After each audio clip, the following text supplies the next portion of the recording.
Georgia Tech fans are already fired up about their Yellow Jackets, who've won 10 games and are ranked number 7 in the country. How can it get better with a victory over their arch rivals, the Georgia Bulldogs?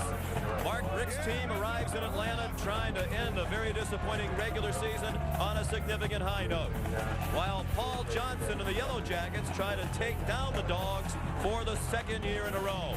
It's one of college football's great rivalries, the battle for bragging rights in the state of Georgia, the Dogs and the Yellow Jackets, next.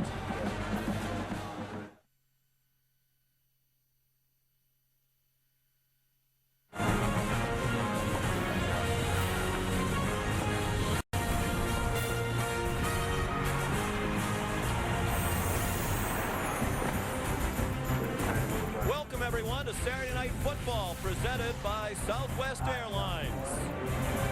On a beautiful night in Atlanta, we welcome you to historic Bobby Dodd Stadium for the renewal of a rivalry that dates back to 1893. It's Georgia and Georgia Tech. Hi, everybody, and welcome. I'm Sean McDonough along with Matt Millen. Delighted to have you with us. We'll be joined by Holly Rowe in just a couple of minutes. When Paul Johnson arrived here last season, a lot of people had their doubts. Would his spread option system work at this level of college football? Well, here we are near the end of year 2, Matt. He's 19-5, and he really won over a lot of people when he ended Georgia's winning streak in this rivalry at 7 a year ago. They're one of the best running football teams in the country for the second straight year. Yeah, exactly. In the second straight year, they have a junior who's closing in on 1,000 yards, and he's really the maestro of this offense. That's Josh Nesbitt, the quarterback. How is he so good? He has great feel. He has great instinct. And he takes command of the offense the whole time. Now, he doesn't do it alone. He's got some help. Jonathan Dwyer, one of the best running backs in the NCAA this year. He's closing in on a school record 1,500 yards. I expect him to break it. And while many are surprised by the Yellow Jackets' success, even more people are surprised by the disappointing season Georgia has had. At the start of the year, number 13 in the country. Here they are at 6-5, and it's the same old problems every week. Turnovers, they're minus 18 for the year, and they're one of the most penalized teams in the country. They have a big challenge tonight. They really do, and they cannot self-destruct with what you just talked about. That is a given.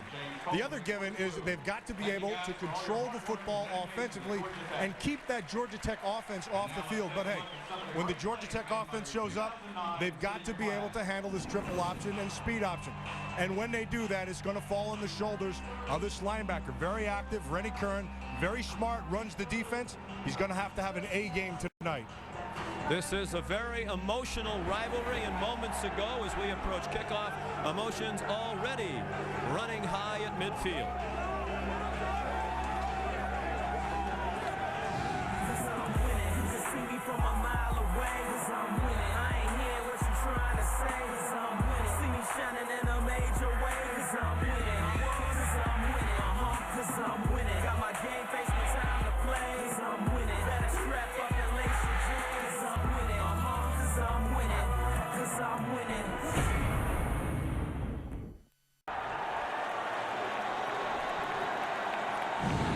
Aspects of a spirited rivalry is when the two schools can't even agree on how many times they played each other. They do agree the first meeting was in 1893, but Georgia doesn't count 2 Georgia Tech wins during World War II when the Yellow Jackets used players from a naval officers training program that was hosted on their campus.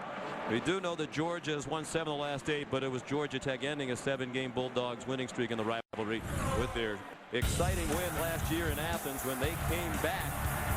Georgia Tech was behind 28-12. They scored 26 unanswered points. Roddy Jones and Jonathan Dwyer getting it done on the ground. They both scored twice in the second half.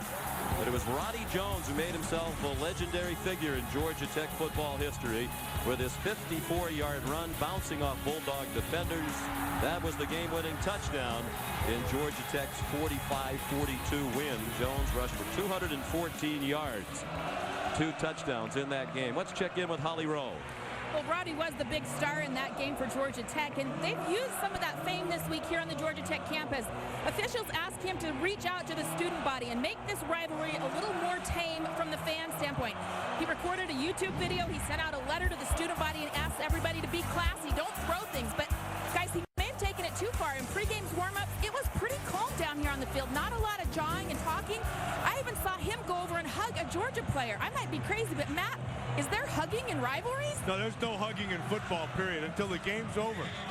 You can't, that's just a rule. I don't know if it's written down anywhere, but it isn't, it should be. Well, if you take away all that jawing at center field, there wasn't too much woofing. Yeah, how about it? 48 degrees at kickoff. No appreciable wind. Georgia won the toss and will receive. So the kickoff comes off the foot of Scott Blair and down to the goal line to Brandon Smith, the true freshman. Tough run. Made it all the way out to the 26-yard line before he was finally taken down by the Yellow Jackets' Quentin Sims. Here comes Joe Cox, the fifth-year senior. He's had an up-and-down year. His word to describe it was inconsistent. He's only 4 touchdowns away from the single-season Georgia record, but he's also thrown 14 interceptions. And they, as a team, have committed 26 turnovers. We mentioned at the top of the telecast, minus 18 in turnover margin. That is 119th in the country. Only Miami of Ohio has a worse turnover margin. Caleb King, the running back, and he's straight ahead for about 5. One of the things the Bulldogs have done well in recent weeks is run the ball. They've tried to get back to a running game. And they're going to have to tonight. One of the keys to this football game for the Georgia Bulldogs, in fact, probably the main key, is control the time of possession. They need to keep that Georgia Tech offense and that running game in particular on the sideline. And they can do that by controlling the ball in the run game. They've rushed for 669 over the last 3. Caleb King has started the last 3. He's been splitting time with Washaun Ealey, a true freshman. It's King again, and more power football for Georgia. And he's just shy of the first down at the 35-yard line, tackled by Steven Sylvester, sophomore out of McDonough, Georgia. Now, Sean, on the flip side, this Georgia Tech defense has had its ups and downs this year. As of late, they've been playing more solid than they did early in the season. But Georgia can definitely control the line of scrimmage against a smaller Georgia Tech defense.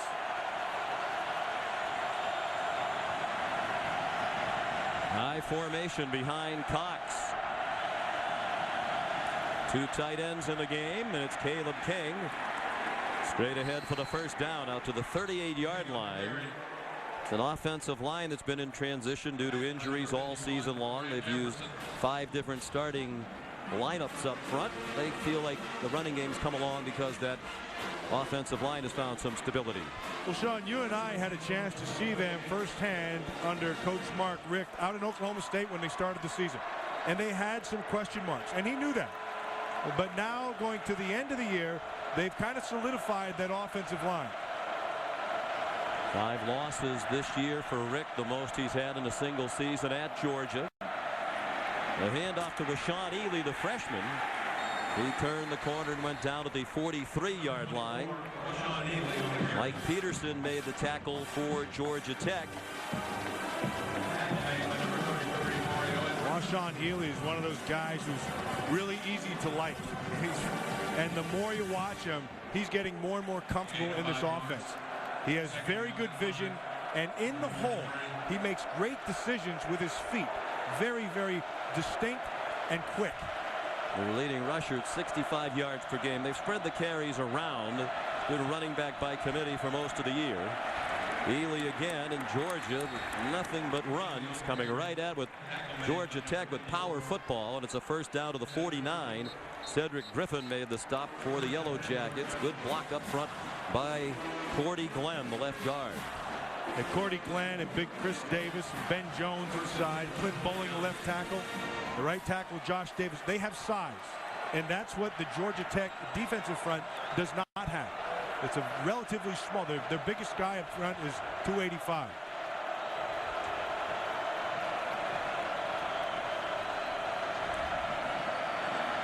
Cox, undesign keeper. He got a yard, got belted out of bounds, and the Bulldogs, as you can see, fired up.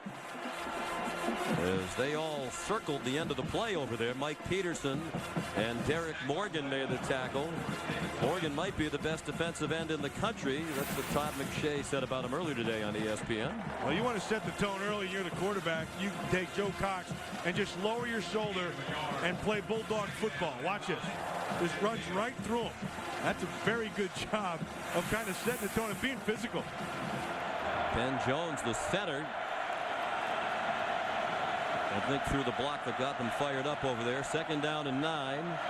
Caleb King, nice hole again, left side, and another first down on the ground for Georgia. 10-yard gain to the 40-yard line, and they're doing exactly what you said they needed to do at the top of the telecast, Matt. Control the football. Yeah, really well done there by Cordy Glenn, number 71, Clint Bowling, number 60. It allows him to get into that next level. And these are tough runners. Both these running backs you're going to see out of Georgia, they're physical. They have the quick feet, they can make him in, but they are going to just pound the football, is what you're seeing right now. And it's interesting because statistically, Georgia Tech's defense has been much better against the run than the pass. They're 78th in the country against the pass, 32nd against the run. But Georgia running right at them and through them to start the game. Caleb King to the 36. You talk about how tough he is. Here's a young man who on October 3rd in the game against LSU fractured his jaw and was able to take in nothing but shakes for several weeks before he get back to some solid food. Managed to keep his weight up. There's an injured Yellow Jacket on the play. Ben Anderson, defensive tackle, junior out of Aiken, South Carolina, down on the field. Number 98, Ben Anderson, shaking him on the play. One of the two inside defensive tackles, and the guy who a real smart guy, one of the guy who runs the stunts inside. They depend on him. This is not good for Georgia Tech. Looking at his right leg, will step aside. Early concerns for Yellow Jacket fans here in Atlanta. Ben Anderson was helped off the field. And still looking at his right knee. He's been replaced to defensive tackle by Jason Peters, number 92. Opening drive of the game. Georgia with 8 plays, all of them runs, and here they come on the ground again. Washaun Ealey breaking tackles. Great move at the 15, inside the 5 and out of bounds near the 2. Well, Georgia Tech decided to bring some pressure. And they were able to break that front line. Washaun, you can see the pressure coming off the edge. And Ealey with a nice move inside and then bounces to the outside and picks up the big first down, and it's 1st and goal. Right there. See, that's that quickness and stuff we were talking about. He has the power, but man, he's got some quick feet. 35-yard run, 1st and goal, Georgia. An impressive drive of more than 5 minutes now. All of it on the ground. And movement. Chris Davis, the right guard. Sean, one of the things that's impressive about this. Dead ball, false start, 63, offense, 5-yard penalty, first down. Mike Bobo, the offensive coordinator, and Mark Richt are very, very comfortable just handing that ball off. They know exactly what we said. They've got to be able to keep that Georgia Tech offense on the field. And they can impose their will and that big offensive line and wear them down for later on in the game.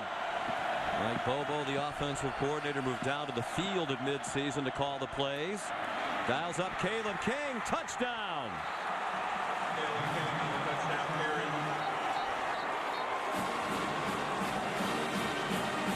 They made it look easy. Starting to the right, getting all the flow going that way, and then cutting back. Good vision by Caleb King.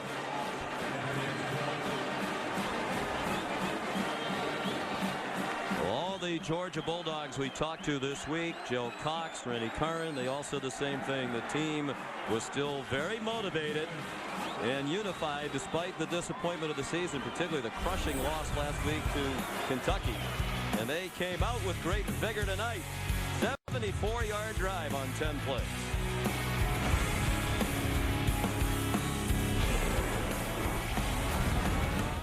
The MetLife Flips Snoopy 1 is providing aerial coverage of tonight's game from above Georgia's attractive capital city of Atlanta. MetLife has the protection you need for the most important ifs in your life. Visit MetLife.com today. 10 plays, all of them on the ground. 5.5 minutes off the clock. Caleb King, number 4, scored his 4th rushing touchdown of the year. And they only faced 1 third down on that drive. And they did it like they wanted to do it. And they continued to pound it the whole time. Not a single pass. They just ran it right down their throats. Orwin Smith, the dangerous return man. Back deep for the kickoff from Blair Walsh. In their last game 2 weeks ago, Smith had a big kickoff return of better than 80 yards to set up their first score, but it's a touchback. No chance for Embry Peoples or Smith to run it out. It's all about numbers. What you don't see over here is Mario Edwards, number 33. He's hiding right over here. He'll come into your screen. 7 blockers versus 8, which means Caleb King has to beat 1. And here's the man he's got to beat. So you get everybody flowing one way, you come back the other way, you make one miss, it's 6 quick. Well done by Caleb King. Well, they've had injuries at safety for Georgia Tech. They've been without Cooper Taylor much of the year. And that's been part of the problem for the Tech defense. The coach is pretty honest for the Yellow Jackets. The defense is average at best. It's been a team that has relied heavily on the outstanding offense that averages 36 points per game.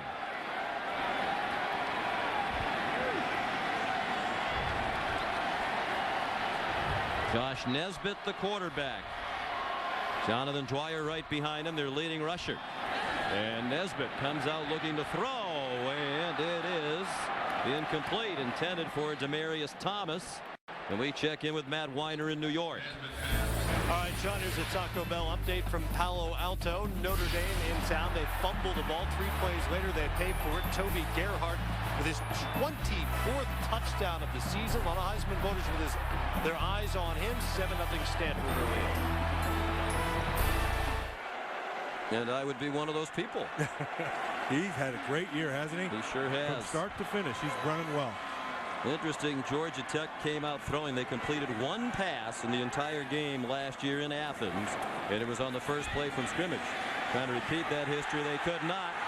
That's more like it as far as Georgia Tech is concerned. Nesbitt on the run out to the 43-yard line. 23 yards for the junior from Greensboro, Georgia. Well, we talked about Nesbitt at the top of the game, and he is much better in his second year than in his first year running this because he's experienced and he can anticipate and he sees things and has great feel now for the offense.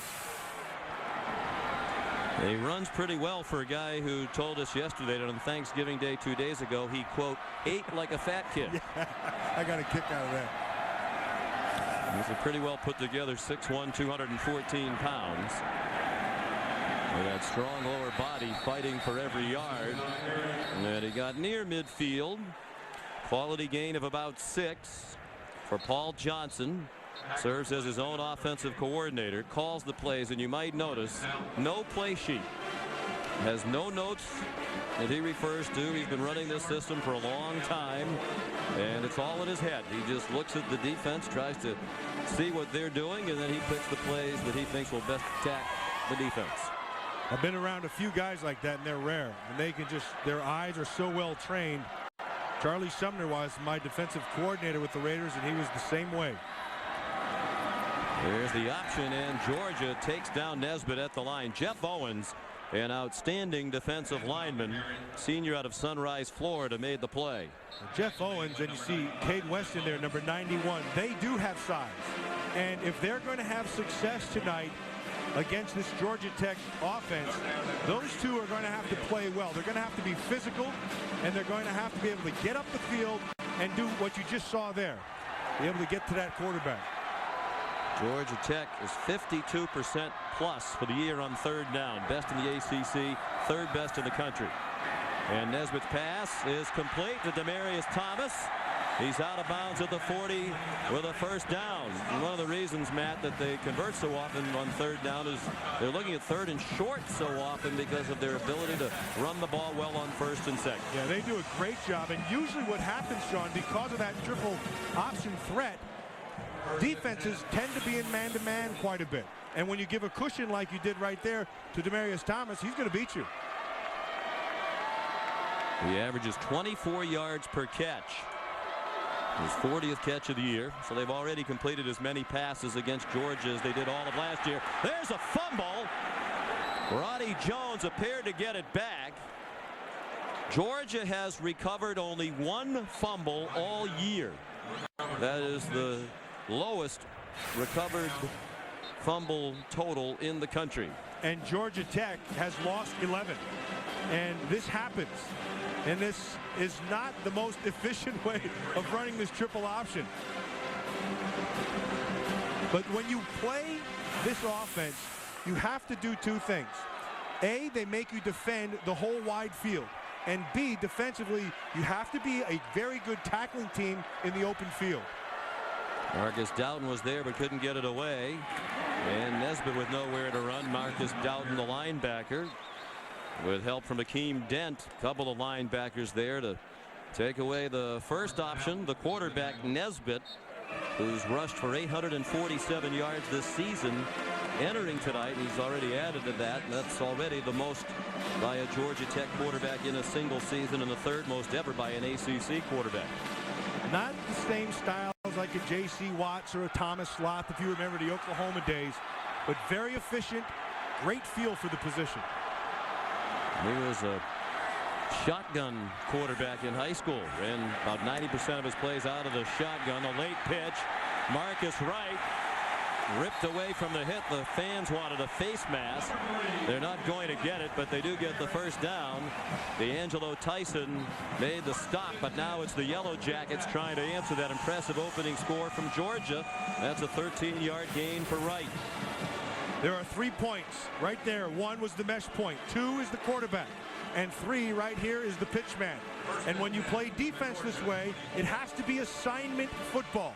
You have to take on the triple option and be assigned to each one of those things. And then, of course, you have to tackle. Preston Lyons has come in for Dwyer.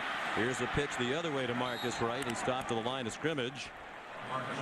Nice play by Rashad Jones with help from Justin Houston.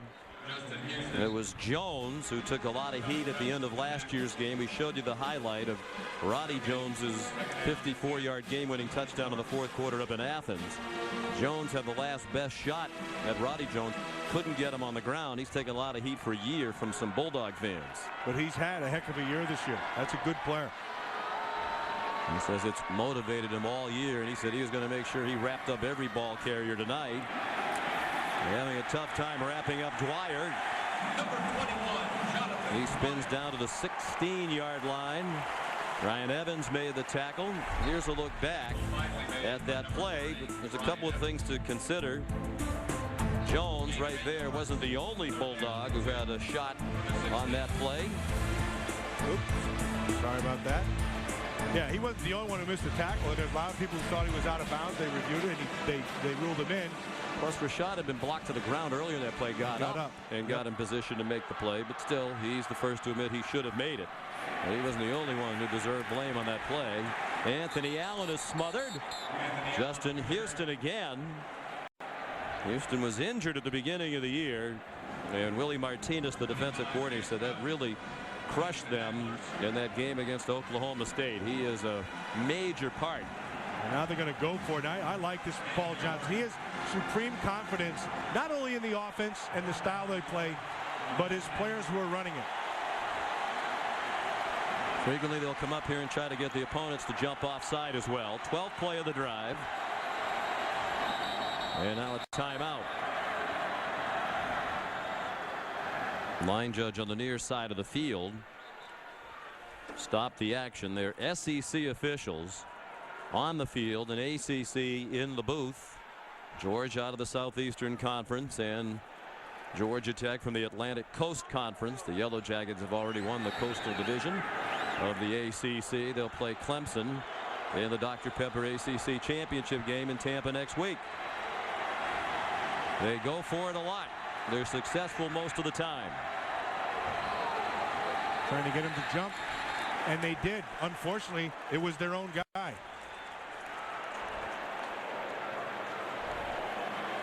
Look like the left guard. Dead ball, false start, 70. Offense, 5-yard penalty, 4th down. There was the left guard, Joseph Gilbert. He's a veteran, 24th career start. Shaking his head. So now Paul Johnson will send the field goal team out. Scott Blair, who Coach Johnson said has been a little bit up and down this year. 9 out of 13 in field goals. This will be a 37-yard try for the junior from Calhoun, Georgia. And it is no good. And that sideline on the far side of the field is fired up. If there's any questions about whether or not the Bulldogs at 6-5 would be inspired against their rival, we have seen that answered already. Those guys all came running out onto the edge of the field to celebrate the missed field goal. Still 7-0 Georgia. And we welcome you back to Saturday Night Football, presented by Southwest Airlines. Russ, the interim Georgia mascot, has to be pleased so far. They do keep track of the records for the mascots, even the interim ones. So this is going to go on Russ's record tonight. Hoping for an upset win over their in-state rival. Georgia on offense. For the second time, they start with Washaun Ealey for a short gain. They were impressive. 10 plays, 74 yards, all of it on the ground on the opening drive for Georgia. Whether it was Caleb King or Washaun Ealey, like you see right here, and then to finish it off, Caleb King again. The key to this, you see the runners, but the offensive line took control of that first drive. They had the ball for 5.5 minutes, scored on the King 6-yard run. Then Georgia Tech possessed the ball for 6 minutes and 38 seconds, 12 plays, but did not score after the missed field goal. Ealey remains the tailback, and again plenty of running room, first down and much more. Out of bounds at the 37-yard line, chased out by Cedric Griffin. A nice power row. They're able to get to the edge and set it. And watch this coming this way, and a nice job back inside. Good job by the tight end. That looked like was Munzmeyer, 49 right there. Or no, that was Chappis. I'm sorry, 49 is Chappis, 48 is Munzmeyer. Well done, able to secure the edge, and they're off and running again. You're like Paul Johnson. You have all the numbers in your head. So Cox hasn't thrown a pass yet. With under 2 minutes to go in the first quarter, Georgia leading 7-0. Caleb King lost the football. That old nemesis for Georgia. Who has it? Derek Morgan, the great defensive end, knocked it out, and the Yellow Jackets recover. Steven Sylvester got it at the 40. John, you said it right at the top of the game. The thing that has really beat them has been themselves. And they put the ball on the ground. You can see right there. Watch this. Watch Derek Morgan get his hand in there. Ball just punches it out. And it's on the ground, and there's a lot of grubbing going down, and the grubber comes up Georgia Tech. Steve Sylvester, number 34, is the guy who comes up with it, but excellent play by Morgan, the Philadelphia native, who told me he loves his tasty cakes. Yes, he's adapted to life in the South very well. 27th turnover of the year for Georgia. The pitch, and Roddy Jones is out of bounds at the 30-yard line. And some pushing and shoving at the end of the play. He's very near a first down. Holly? Georgia fans watching this game are just shaking their heads right now. This has been a horrible season for turnovers for the Bulldogs, but Mark Richt has been trying to do everything he can think of to correct it. They've actually added 2 extra periods every day to practice where people are swamping the ball, trying to punch the ball. You know, something they've done every day, but they've even added time in practice, and it still hasn't turned up in results on the field, guys. Looks like they're going to have to put another period in, too. Well, that one, those two didn't work. It's impossible to be a good football team when you're minus 19. Josh Nesbitt carries on 2nd and short. He gets the first down to the 26-yard line. Sean, what's so impressive about the way they run this offense? Nesbitt's still down at the end of the run, pointing at his right knee. That's major. Because he is the key to that whole machine. That says it right there. That's the right look. Nesbitt, what he has is great feel. You can't teach that. You either have it or you don't have it. And talking to Paul Johnson, you know, he said even last year, right when he just started running the offense initially, the kid had it. And that's hard to replace. But Paul said he's been even better this year, and he'll be even better next year. Yep. More experience, the better you're going to get in this system. Here's the thing to remember with this offense as you look at Nesbitt, who's the key to that thing, is they don't just run the same thing all the time. That's in the middle of a bunch of stuff. Fans chanting Nesbitt, Nesbitt. He grew up about 30 minutes from Athens, Georgia, as a big Georgia Bulldog fan.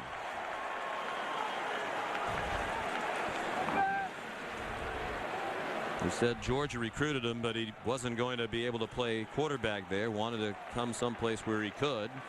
Good news is he's limping off under his own power. Washaun is his backup. And here he comes. Sophomore from Flowery Branch, Georgia. Sean, what I was starting to say, they run the triple option where you'll see the mesh point trying to hand the ball off, and then the quarterback comes down and then he can pitch it. There are 3 options in that. They also run just a straight speed option where the quarterback will come right down the line and just a pitch. And then the counter to that is they run a counter speed option where they pull the backside guard. So it's not just one thing. They run it both ways, and they have reverses off of all of those. He's the son of a high school coach. We're told he runs the option well. He handed it off. Easy play to start for Shaw. Jonathan Dwyer ahead for a couple.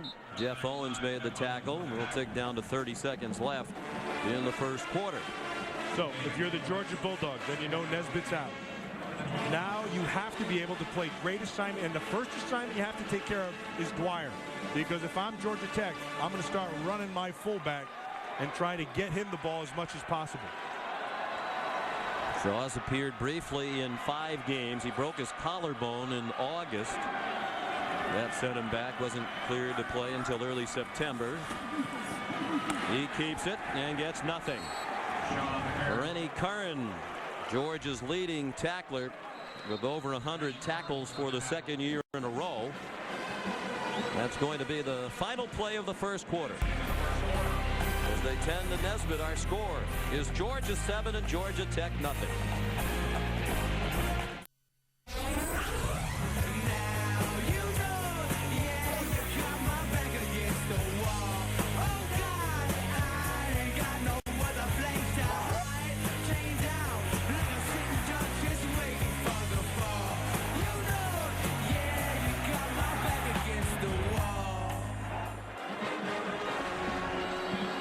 Back at Bobby Dodd Stadium in Atlanta, Georgia. Georgia leads 7-0.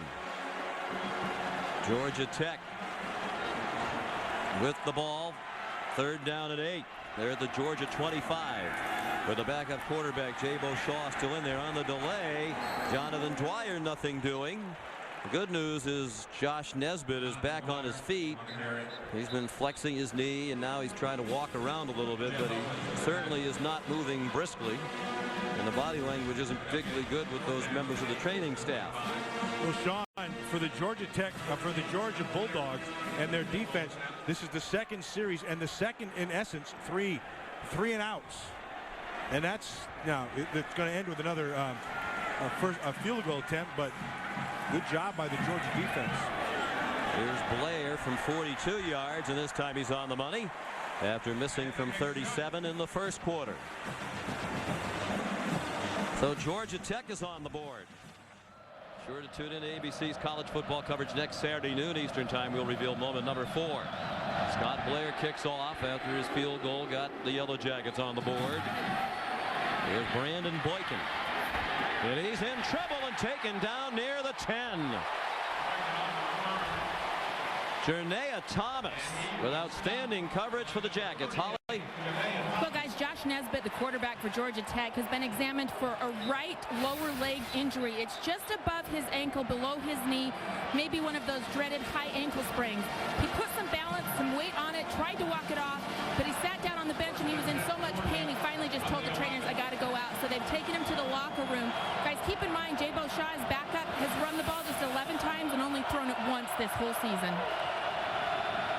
All right, Holly, thank you. That would be a big blow to Georgia Tech. And, of course, they're looking at the ACC championship game next week as well.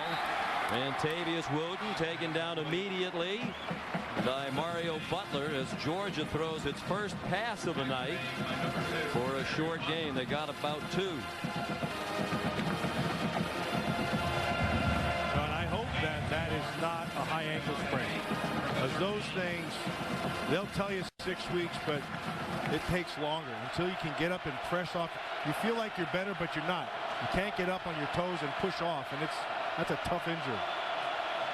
And the quarterback, ultra important to any football team, but particularly in this system that Georgia Tech runs. Washaun Ealey ran into the umpire in some yellow jackets, but it looked like his forward progress has the first down, and it does out to the 22. Utah looking for its second straight 10-win season and their 4th in the last 7 years. 1st and 10. Joe Cox will throw again. Low throw, and it's incomplete. It was intended for Israel Troop. They've been playing tonight without A.J. Green, their outstanding wide receiver, leading wide receiver, who averages 83 yards receiving per game. He's out with a AC joint sprain in his left shoulder. Well, that's inexcusable. If you're Israel Troop, you got to catch that ball. And they're giving you a soft corner over there. A lot of room. That ball is right on the money. It should be a first down. Instead, it's 2nd and 10. Well, 2nd and 10. Washaun Ealey again. All the way to the 39-yard line before Morgan Burnett got him down. It's a 17-yard gain for the true freshman Ealey. Watch his feet right in the hole, right there. See that? Just nice little jump slide to the right. And then he protects the ball and picks up another first down. Well blocked on the right side there by big Josh Davis, the right tackle, 78. Chris Davis also inside. 88 yards already on 7 carries for Ealey. Man, they're dropping like flies tonight. That's Anthony Ibunaway, the defensive end who starts opposite Derek Morgan. Ealey, by the way, now with 88 yards, is just 10 yards shy of his career high. He ran for 98 in their win 2 weeks ago against Auburn. That appeared to be the game that had Georgia getting back to where they expected to be, but then they followed it up last week with 4 turnovers in the second half and lost at home to Kentucky for the first time in 32 years. Look inside Georgia Tech's Arthur Edge Intercollegiate Athletics Center with highlights of many of the big games in the Yellow Jackets college football history, including the rivalry between these two teams. Injuries piling up for Georgia Tech. Mark Rick's Bulldogs lead 7-3.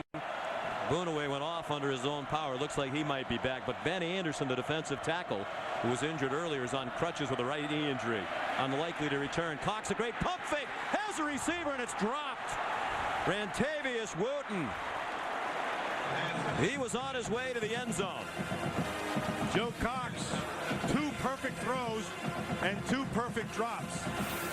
Wooten, they had a double move on the outside, and they bit. Mario Butler, number 2, bites hard, man, like a big dog. And it's Cox's disappointment. And Wooten was disappointed as well, but you have to make that catch.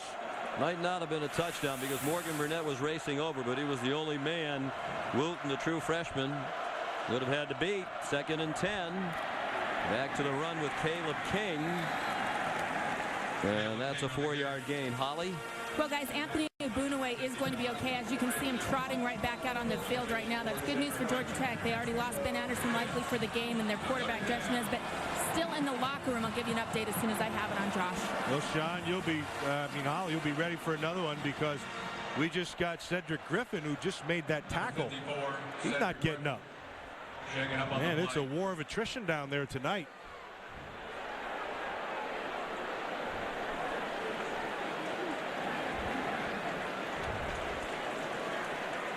He looks a little unsure of where he might be when he got up. I'm Batman. Remember that one? Yes. Cedric Griffin is one of only 6 scholarship seniors for Georgia Tech. That's Matthew Stafford on the Georgia sideline. Former great Bulldog quarterback, completed his career last year, came out in the draft and was the #1 overall pick of the Detroit Lions. They played on Thanksgiving, so he has the weekend off. He'll tell you a thing or two about toughness. Boy, that is a tough sucker. Deafening noise from the Yellow Jacket fans. High formation for Georgia on 3rd and 7.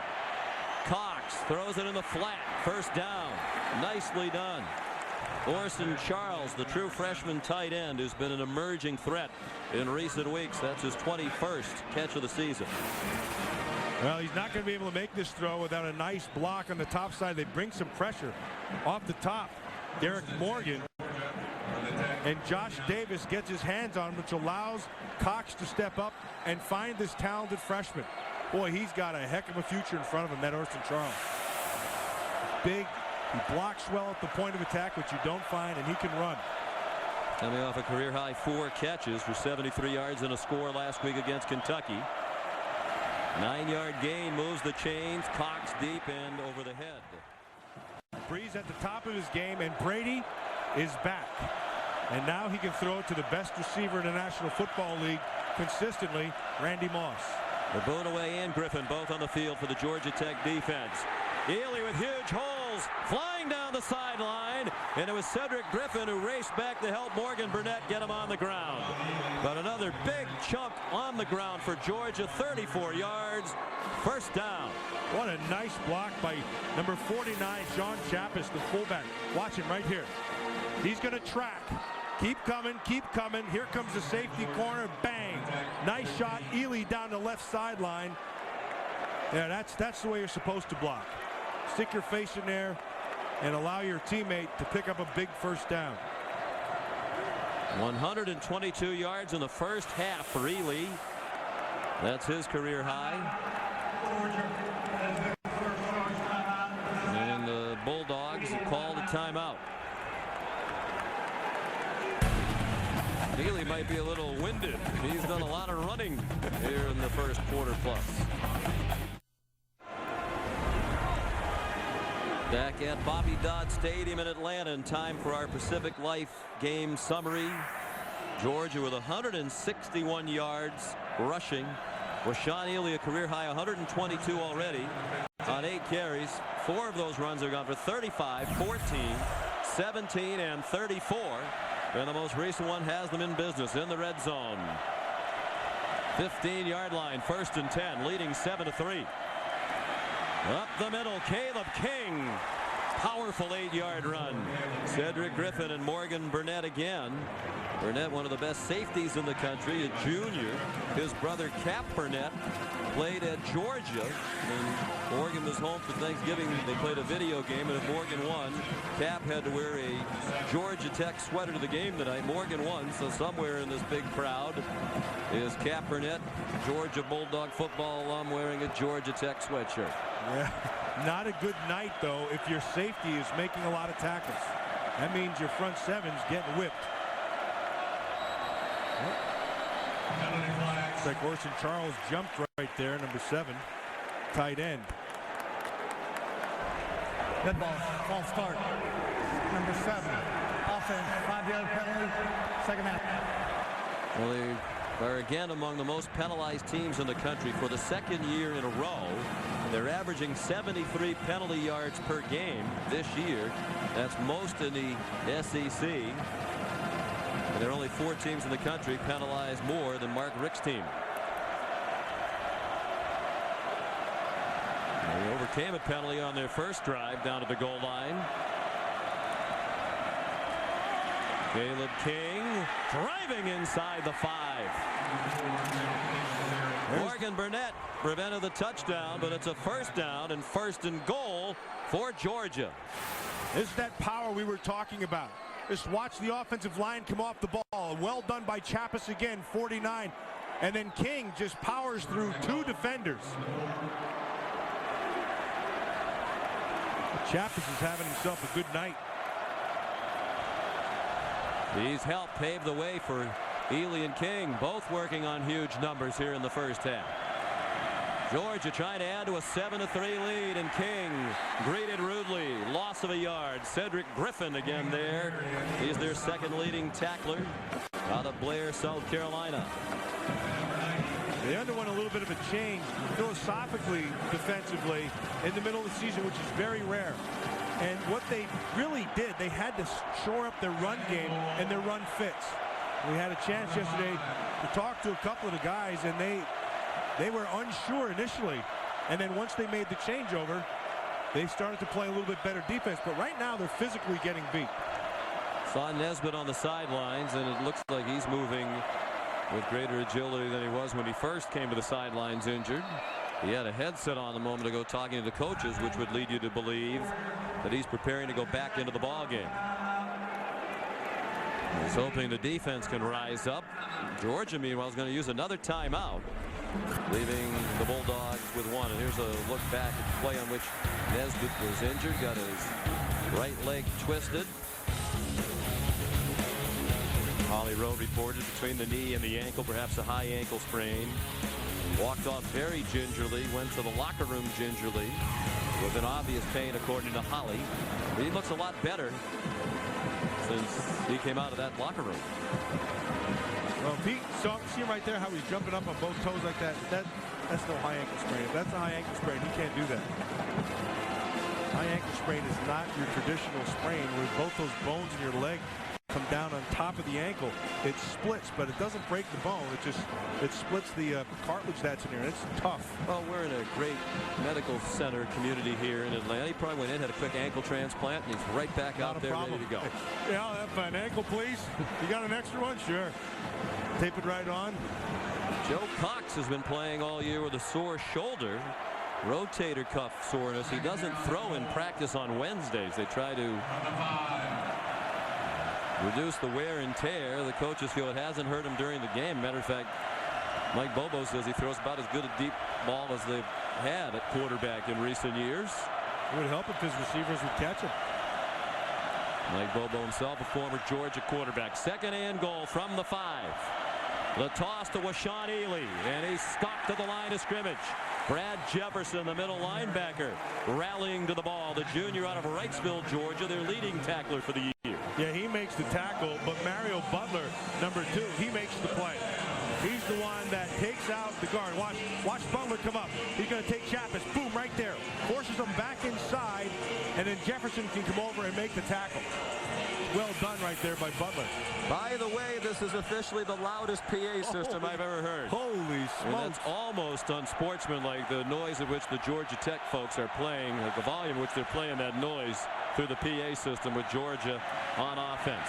Cox under duress, throws it away. Orson Charles zigged when he should have zagged. And Cox was expecting him to continue his route towards the post. And he stopped and went the other way, and it's an incompletion.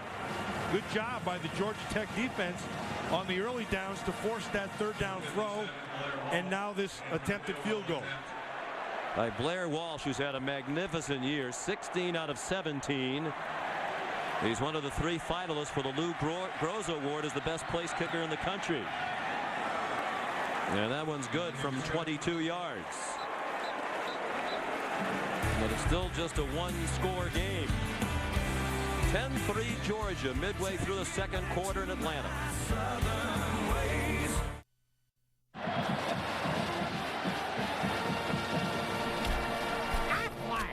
Back in Atlanta in time for the Aflac trivia question. We want to know, what is the FBS record for most turnovers lost in a single game by one team?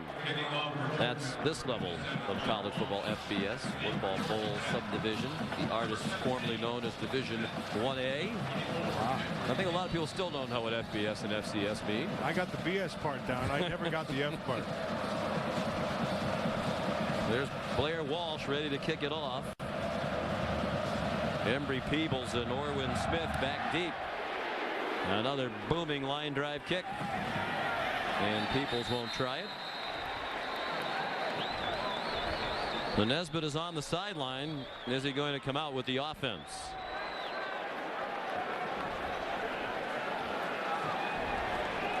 Nope. Jay Beauchamp returns. That should give you a little indication of where he is physically. Holly, what do you have? Well, guys, he's been retaped. You can see tape under his right socket. It's very low, just above his ankle, that appears to be bothering Nesbitt. But he's over here bouncing on his toes on the sideline. He's putting his helmet on now. It looks like he wants to get back in this game bad. Jonathan Dwyer lines up. Shaw faked it to him and wants to throw a deep ball for Demarius Thomas. And it is intercepted. Rashad Jones waited a year for a shot at redemption against the Yellow Jackets. And that's a step in that direction with a pick. And playing great center field. He just tracks this ball the whole way. Jay Beauchamp throws it and hangs just a tad. But look at the one hand. It goes up and just tracks this ball very, very well. Control the ball all the way through. That's a pick. So Shaw threw the deep ball and Rashad Jones picked it off. His third interception of the season. He had 5 last year, including an interception and 9 tackles in the loss to Georgia Tech. Those got forgotten when he had the miscue on the game-winning touchdown by the Jackets. Caleb King, another powerful run across midfield. And another nice block by Chappis inside again. He has been, this is the best I've seen. I've watched the last 3 games on this tape, and there's Chappis right there, number 49, and they're just following 49. Get the hand on the hip. Look, he takes out the inside backer, Brad Jefferson, and allows him to get to that next level. Gain of 8 yards.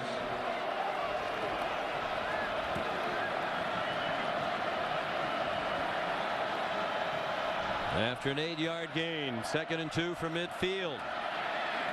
And King fought through the tackle of the line, lunged forward for the first down. TJ Barnes the tackle, the redshirt freshman, who's seeing more action than he might have because of the injury to Ben Anderson at defensive tackle. Like what Mike Bobo, the offensive coordinator, is doing. He's just going back to what they scored with in that very first series. And you're just letting your offensive line come off the ball against a smaller defensive front like we've talked about. And then just keep on pounding. Chappis doing a good job. And then Washaun, Ealey, or Caleb King just using their eyes and picking up the green. 10th rushing first down to the half for Georgia. Washaun Ealey, a yard, and that's it. Like Bobo moved down onto the field to call plays, he said he wanted to get more of a feel for his team. He wanted to talk directly to Joe Cox, look into his eyes, look in the eyes of the other players on the team, and get a sense for what they feel they can do and what they don't want to do. And that makes sense. And sometimes when you're up top, you lose that completely. And you lose the emotion and you lose the interaction with the players. And that's why he wanted to stay down in the field. Both coordinators have come under fire, Mike Bobo and Willie Martinez, for the disappointing season the Bulldogs have had. And a throw into traffic, and it's caught. Israel Troop looked like a 50-50 ball that might have been intercepted, but it found its way through to Troop. All right, thank you, Matt. Here in Atlanta, Georgia leads 10-3, trying to capitalize on just the 9th takeaway of the year by their defense, an interception by Rashad Jones. Offside, number 90, defense, 5-yard penalty, first down. Sean, you remember earlier in the game, Israel Troop dropped an easy first down throw, and it was an easy catch. Well, this one is a hard catch. Look at this. That's good defense right there by Cedric Griffin. Morgan may have even gotten a fingertip on that thing, but great concentration. He comes down with a fantastic catch. And another gaping hole for Washaun Ealey, where this offensive line's done a tremendous job in the first half for Georgia.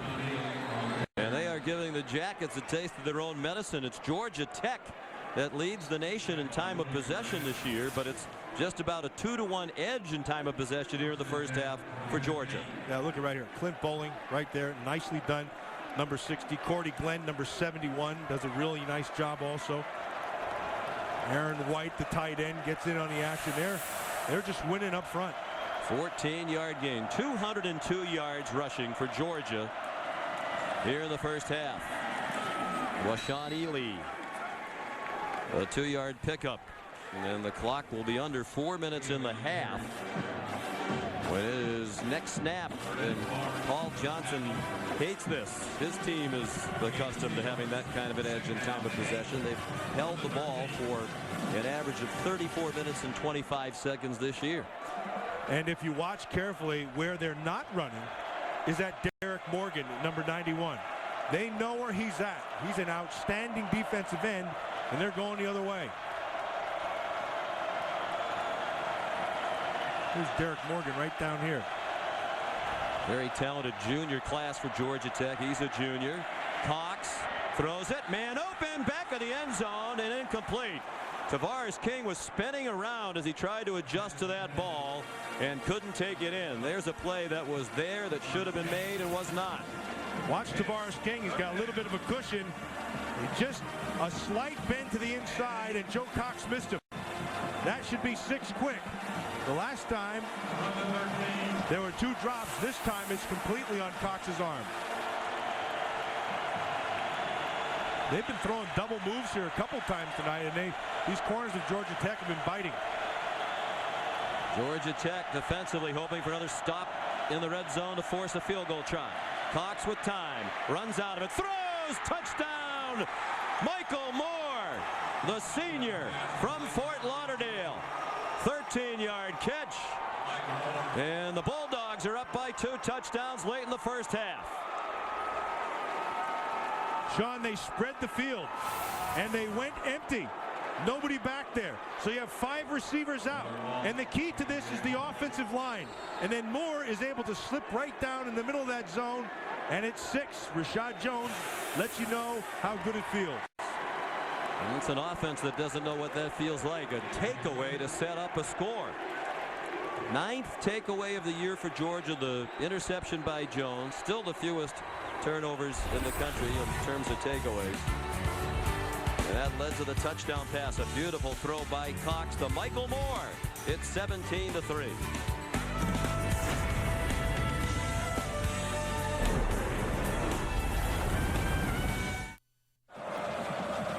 Michael Moore's 5th touchdown of the season has given Georgia a 17-3 lead. Blair Walsh's kickoff goes out of bounds. He had bombed 2 into the end zone for touchbacks. Now this one will come out to the 40-yard line. Well, it's a 14-point lead, but the fans of this rivalry will remember that last year Georgia led by 16 at the half in Athens and lost the game. And the roar you hear is for Josh Nesbitt, who has returned to the field for Georgia Tech. On the kicking team, the ball be placed at the 40-yard line, first down. First and 10, Georgia Tech. So here's Nesbitt, injured in the first quarter. Right leg injury. Now he's back in there. Let's see how effective he might be. Try to establish the B-back, Jonathan Dwyer, and he's been stuffed.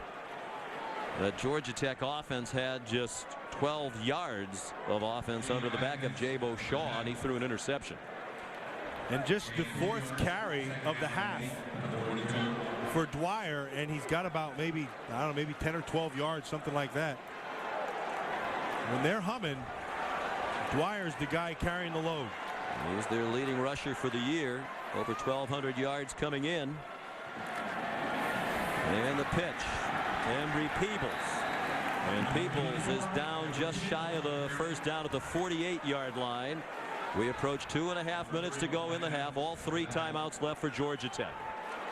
So now if you're the Georgia defense and you're going against this triple option, the guy you want running the football is the quarterback right now. Let's see exactly how good Josh Nesbitt's lower injury is.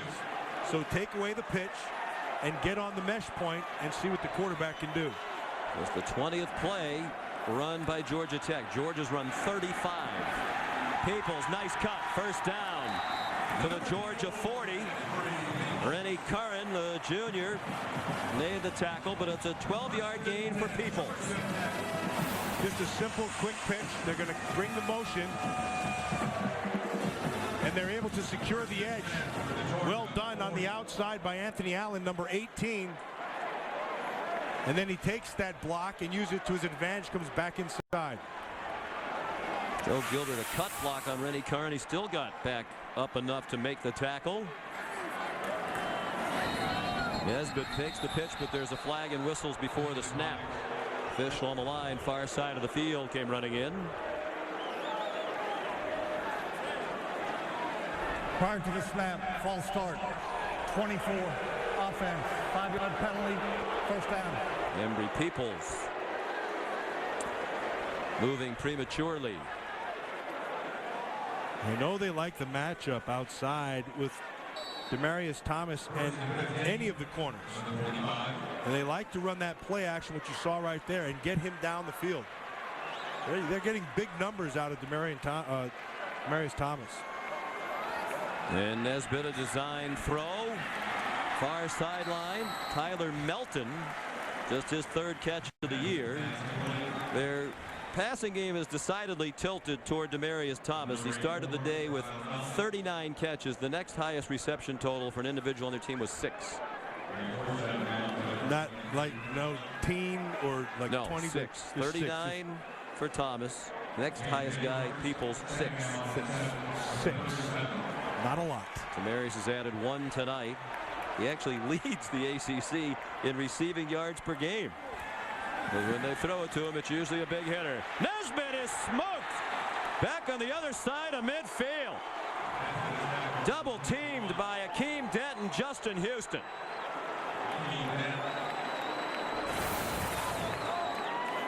You're going to see Akeem Dent, 51, just coming off the top. He just beats the guard.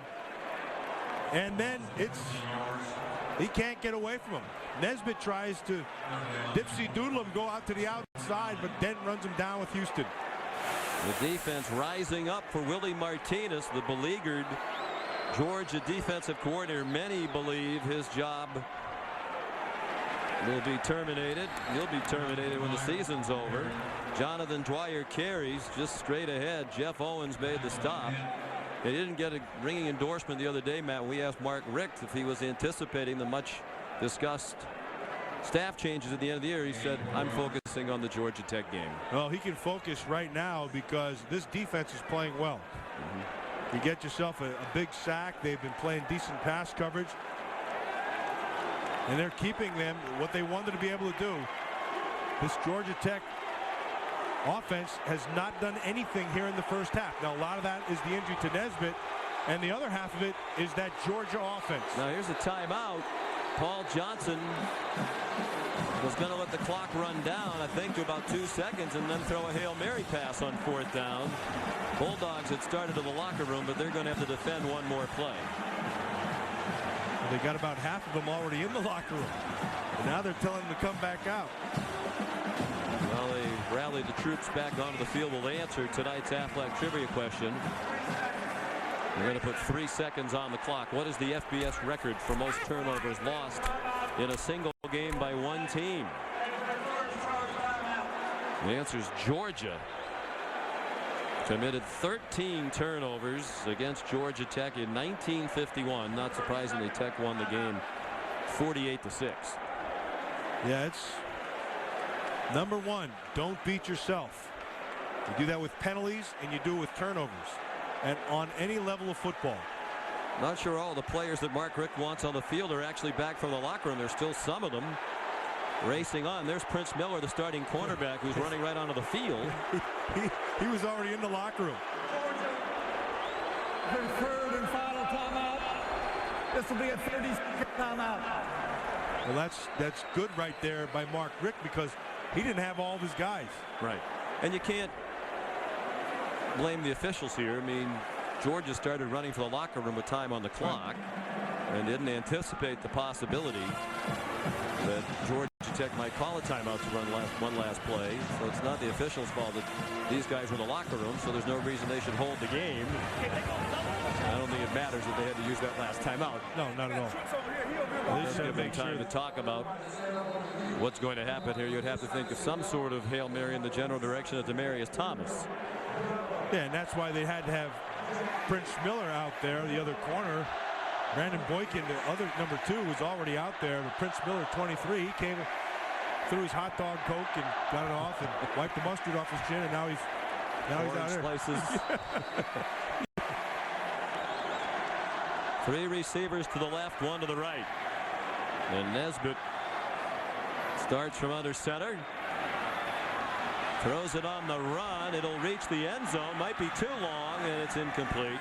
Rashad Jones nearest it in coverage. It was in the direction of Demarius Thomas. And we have reached halftime. The underdog Georgia Bulldogs trying to avoid finishing the regular season with a non-winning record for the first time since 1996. They lead at 17-3 as we send you back to the studio now for the halftime report.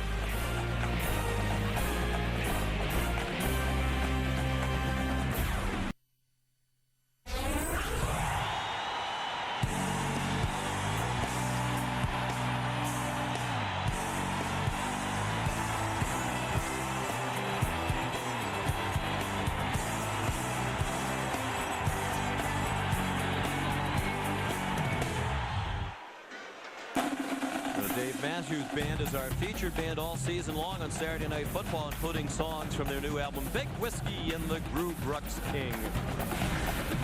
One of Matt Millen's favorites. We welcome you back to Saturday Night Football, presented by Southwest Airlines. A surprise at the half, underdog Georgia, which came in at 6-5, taking on 10-1 Georgia Tech, but it's the Bulldogs with a 17-3 lead at the break, and they are beating the Yellow Jackets at their game, running the football and owning the time of possession. It was Georgia Tech that started the night second in the country in rushing yards per game at over 300, but right now it's Georgia dominating on the ground. Well, what we said at the start of the game, that the Georgia Bulldogs had to be able to keep the Georgia Tech offense on the field. They accomplished that by controlling the game, the run game especially. You can see over 200 yards. Washaun Ealey has almost 140 yards himself. And so in the second half, more of the same. Keep in mind, a year ago, 16-point lead. And the second half, Georgia Tech came on. I expect to see more of that with Nesbitt now at the quarterback. Yeah, last year, Georgia Tech scored 26 points in the third quarter up in Athens to start their comeback. Georgia kicks off to begin the second half. Blair Walsh's kick down to Embry Peoples, and he's down at the 18-yard line. Tackled by Chad Glore. And we check out the Pacific Life game summary. Washaun Ealey already a career high. That's also the single game high for any Georgia running back this season. Richard Samuel, the only other 100-yard game on the ground for Georgia. Josh Nesbitt missed time late first quarter and into the second with a leg injury. Jabo Shaw was ineffective as his replacement. Threw an interception, was 0 for 1 passing. They had only 12 yards while he was in there. So here's Nesbitt, who came back late in the first half, trying to get the Jackets on the move. They try to establish Jonathan Dwyer, who's averaging 109 yards per game rushing, but had only 16 in the first half on 5 carries for Paul Johnson. They know they can do it. They've been there before. Well, it'll be interesting to see what Paul Johnson does here with his play calling, knowing that his quarterback, who's the key, the main cog in this offense, is slowed just a little.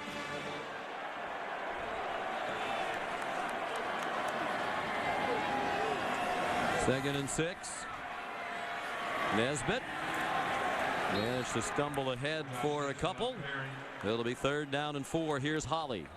Georgia Tech coach Paul Johnson told me at the half he's not sure how that ankle injury will affect his quarterback, Josh Nesbitt. I said, what happens if he's not mobile? He said, well, we'll just have to wait and see. Mark Rick said the reason they're running the ball so well, we're getting after it. It's got to bode well for them when the guy running out of the tunnel who was the loudest with the most attitude was his center, Ben Jones. And that's not surprising. He's known as a vocal, feisty character. 3rd down 3. Quick throw. Demarius Thomas uses the stiff arm. There he goes. throws. They have an angle, but will they catch him? No! Touchdown, 76 yards.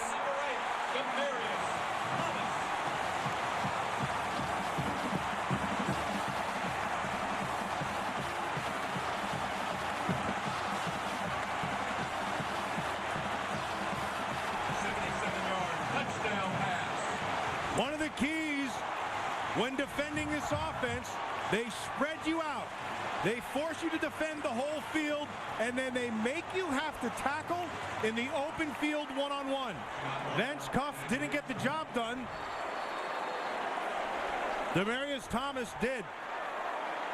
He has the B on there, his nickname given to him by grandmother's Bebe. And the extra point up and good.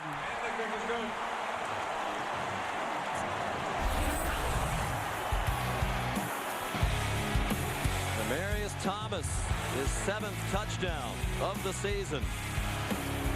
17-10 Georgia. Demarius Thomas, the touchdown. The crowd's back into it. They've thrown 6 passes tonight and 134 for the year. That's a very low number. But that touchdown was their 10th pass play of 50 yards or more. So they've thrown 134 passes. 10 of them have gone 50 or more. They have more plays from scrimmage of 50 yards or more than any team in the ACC. Scott Blair kicks off. Brandon Smith caught it at the 9. Weaving through the middle of the field, trying to reverse this field. And wound up at the 25 in the arms of Quentin Sims. Like we said earlier, Vance Cuff has got to be able to test. See how he stopped his feet? He was beat right there.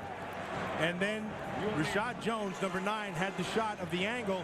Demarius Thomas just ran right through it, and it was 6 quick. When he gets to the sideline, he's letting everybody know what they already knew. It was on him. Vance Cuff making his first career start tonight. He's a junior. Started for Brandon Boykin, who's been bothered by a bruised hip the last couple of weeks. And Georgia keep the offense going with powerful football. There's Caleb King. He may go. Running away from the defense. Touchdown. 75 yards.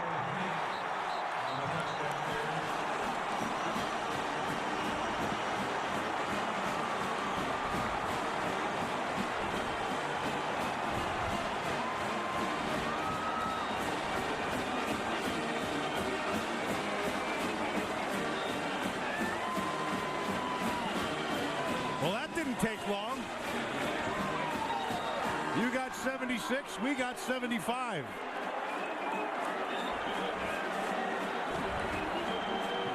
Blair Washaun for the extra point. Well, I guess they can keep the ground game going. It took 22 seconds total to respond to the Demarius Thomas touchdown. This 76-yarder followed by a 75-yard run by Caleb King. They now have 2 men over 100 yards tonight. Both King and Ealey with 139 yards rushing, and as a team 279 yards. They both should turn around and kiss their offensive line. There's tonight's Southwest Airlines. I doubt we'll see that playbook. Well, you're going to watch just nice blocking up front. They're going to pull back around inside. Everybody takes them back. And then Caleb King's into the second level fast. A nice job right there by Ben Jones, 61. He tracks him, and then it's to the next level, and then it's over. Another good job right down here of being able to handle that out of Tavares King, number 12. Boy, it didn't, like you said, Sean, it didn't take long. The longest thing that happened on this was the call for the touchdown. Faster than, and other than that, he was 75 and gone. Georgia started the night averaging 140 yards per game rushing. 68th in the country. Although we mentioned that number had been improving recently, better than 600 yards rushing in the last 3 games. They have taken it to an entirely new level tonight. Second touchdown of the night for King, the sophomore from Norcross, Georgia. As Paul Johnson said, all you have to do with Georgia is put the tape on. They still have plenty of talent. It's just been the mistakes that have killed them all season long. Walsh's kickoff out of the end zone.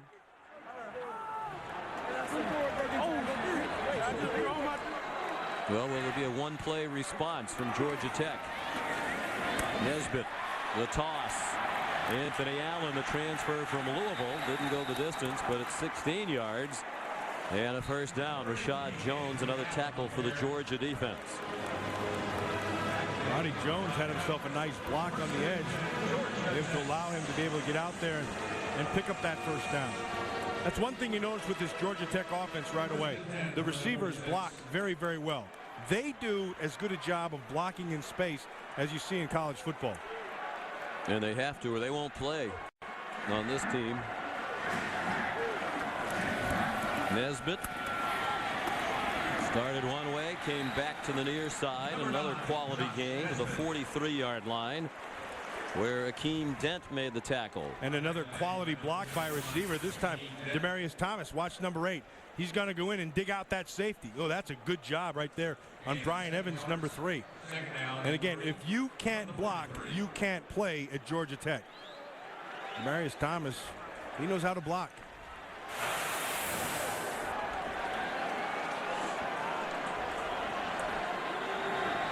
Getting arrested at the moment. Nesbitt, the pitch. Ronnie Jones into Georgia territory to the 45-yard line.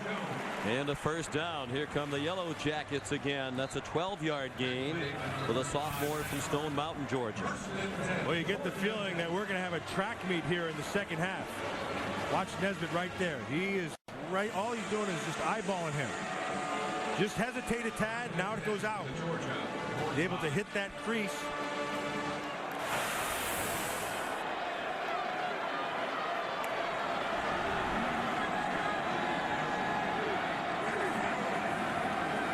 Quick pitch this time to Marcus Wright. And they swing him down for a loss of a couple. Back to the 47, led by Justin Houston, who's had a big game for the Georgia defense. Now this is a good job of working off your block. Watch Justin Houston, number 42. He's going to get out there on the edge. He knows where it's going, works off the block, and does a nice job of getting rid of Phil Smith, 61, and the takedown for another tackle. He's their team sack and tackle for loss leader, despite the fact that he's only played in 8 games due to injury. This is his 9th of the season. Nesbitt pitches it again to Marcus Wright. And he's to the 43-yard line, a gain of 4. Brian Evans made the tackle. And for Georgia Tech, this is 3rd and long. They need to get to the 35, so it's 3rd down and 8 for the Yellow Jackets. Rennie Kern also in on that tackle. Evans comes over the top, but that could not have happened without Brandon Boyk in the corner taking on the receiver and setting an edge and forcing it to go back inside. Boykin playing on that bad hip.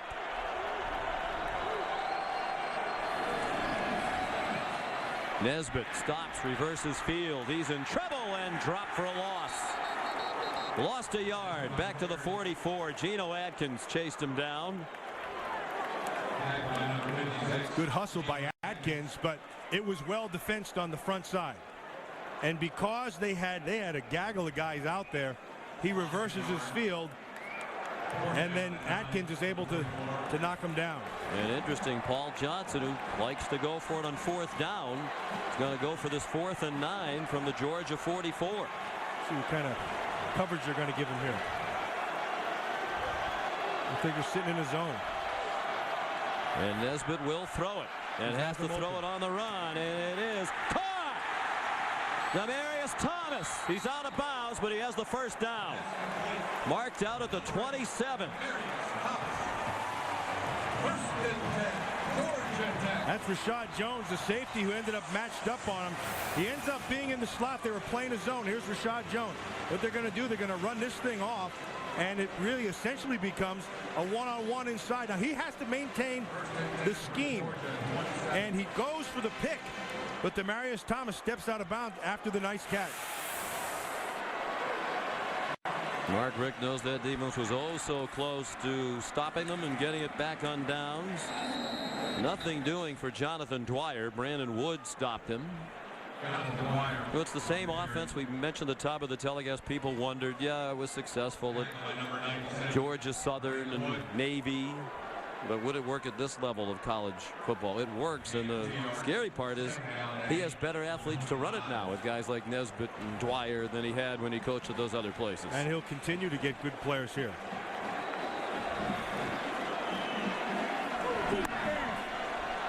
Georgia Tech on the move, down by 2 touchdowns. Roddy Jones chopped down by Brian Evans. That's still good for a 3-yard gain. Well, Paul Johnson had a lot of success for a long time before he got the shot at this level. Was at Georgia Southern, where he'd been an assistant. Led them to 2 national championships as a head coach, then on to Navy. 2-10 his first year, then he got that turned around. 5 straight bowl appearances and commander-in-chief trophies. The winners of the inner rivalry among the academies. And then last year, 9 wins. This year surpassed all expectations by winning the Coastal of the ACC. They're 7th in the country. Nesbitt pitches it. Anthony Allen, first down. And a good tackler. He might have gone the distance. Rennie Curran, an outstanding tackler. There's an injured Bulldog who also lost his helmet and is slow to get up. Marcus Doughton now back on his feet. 8-yard gain for Anthony Allen. One thing when you're playing this option, you can't wait. You have to force it to the edge. You see Rennie Curran from the inside out. He's had a very active night, which we thought he would. He can really run. And there he's covering sideline to sideline tonight. Willie Martinez hoping for a stop from the defense. Nesbitt for 3. You know, Anthony Allen's not even their featured back. Carried in the previous play. That 8-yard gain drops his average. He came into tonight with 52 carries for the year, averaging 10.6 yards per carry. Can't even get 10 yards a carry tonight. Boy, I'll tell you.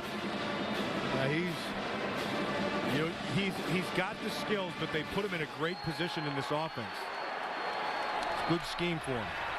Jonathan Dwyer, junior from just down the road in Marietta, Georgia. So the first college football game he went to was a Georgia Tech game right here. Said he couldn't remember the year, but he remembers Mike Bobo was the quarterback for Georgia in that game. Who's now the offensive coordinator for the Dogs. Jonathan, recruited by both schools, wound up choosing Georgia Tech. Mark Rick said, we tried like heck to get him. Good ball. Offside. Defense. 58. 5-yard penalty. Still 2nd down.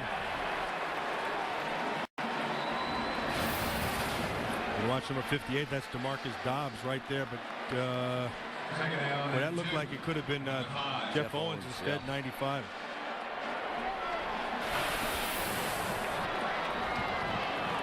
So it makes it 2nd and 2 from the 5.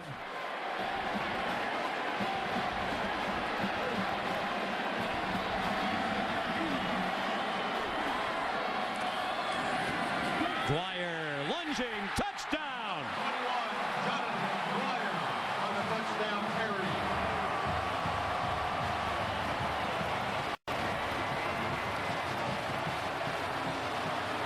You saw the burst and then the power at the end. Dwyer from the waist down looks like a defensive tackle. He's got a very, very powerful thighs and legs. 235 pounds, and he used all of it there. Yeah, he said he was 230 before Thanksgiving. 235 when he came back. Extra point up and good from Scott Blair. And these two teams taking turns scoring here in the 3rd quarter. This drive, 12 plays, 80 yards, capped by Dwyer's 5-yard run. Aerial coverage from high above Atlanta, provided by the MetLife Flip Snoopy 1. MetLife has the protection you need for the most important ifs in your life. Visit MetLife.com today. Can't beat a dirigible for good pictures. That's what I always say. Jonathan Dwyer, the touchdown. It's a 1-score game again. Georgia's had the ball on offense for only 1 play here in the 3rd quarter, but it was the 75-yard touchdown run by Caleb King. Short kickoff here by Scott Blair, and a free ball. And they're still scurrying about for it. Looked like Georgia had it, and they do. Although it might have squirted around after they had originally seemed to secure it near the 27-yard line. That is a major mistake by that return team. That ball cannot hit the ground. Sean Chappus got it back for Mark Richt. Plus Chappus, number 49. He must either called it off or something to hit his foot, but regardless if it hit him or not, that's a live ball once it goes past 10 yards. And he recovered it. And they were clearly trying to pull it away from him, as is almost always the case. So here comes Georgia, 279 yards rushing. They've only had it for one play in this quarter. Here he goes again, Washaun Ealey across the 40. 15-yard gain. First down, and that's been one long run after another tonight for Georgia. Well, he started off with Ealey early, and Ealey got down the left side a couple times, and then it went to Caleb King. Caleb King with a short 5-yarder, and then to complement it, a 75-yarder. It's been all Georgia rushing attack tonight. The last run by Ealey gives them 8 runs tonight of 10 yards or more. They had 2 100-yard rushers in the same game for the first time since 2004. Only one player had rushed for 100 all year. Richard Samuel ran for 104. Ball's out. Braden Smith, the ball carrier, and Georgia survives another scare. And Mark Richt is tired of seeing his team put the ball on the ground. And now he's hollering at the officials, and you don't often see Coach Richt that animated. Well, the ball's out right there, and now it has to stay in bounds, and it does not. See, the defender up top, his foot was out of bounds first, so regardless, had he even kept it with his body in bounds, he was out of bounds. And no gain on the play. Ealey rips through another big hole. It is remarkable the big chunks of yardage Georgia's getting on the ground. Morgan Burnett, the safety, might have saved another touchdown. That's a 13-yard run, Holly. This Georgia Tech defense is so frustrated right now. After they just gave up that long 75-yard touchdown run, they came to the sidelines. Anthony Ibunaway was just freaking out, screaming. He was so frustrated. And then the captain, Derek Morgan, ran over and said, guys, you all act like you don't even want to play tonight. They're clearly getting very frustrated. They're giving up so much yardage to the run game. After Ben Anderson went down early, they've been struggling on the inside. But the interior of that Georgia offensive line has just been mauling them. 166 yards for Ealey. They give it to Caleb King, and the defense roars as they swarm the run for one of the few times tonight. Arkansas near the top of the SEC in most of the offensive categories. 2nd and 12. Cox the pump fake. There it is again. It is caught. Is it in bounds? Yes. Yes, it is. Rantavius Wooten the catch. Again, the pump fake has those Georgia Tech defenders moving. 23-yard gain. Well, when you start seeing pumps like this and double moves outside, that means you have real nosy corners. And he's able to get on top of the corner and in front of the safety. Mario Butler, number 2, is the corner there who bit. That's a well-thrown ball.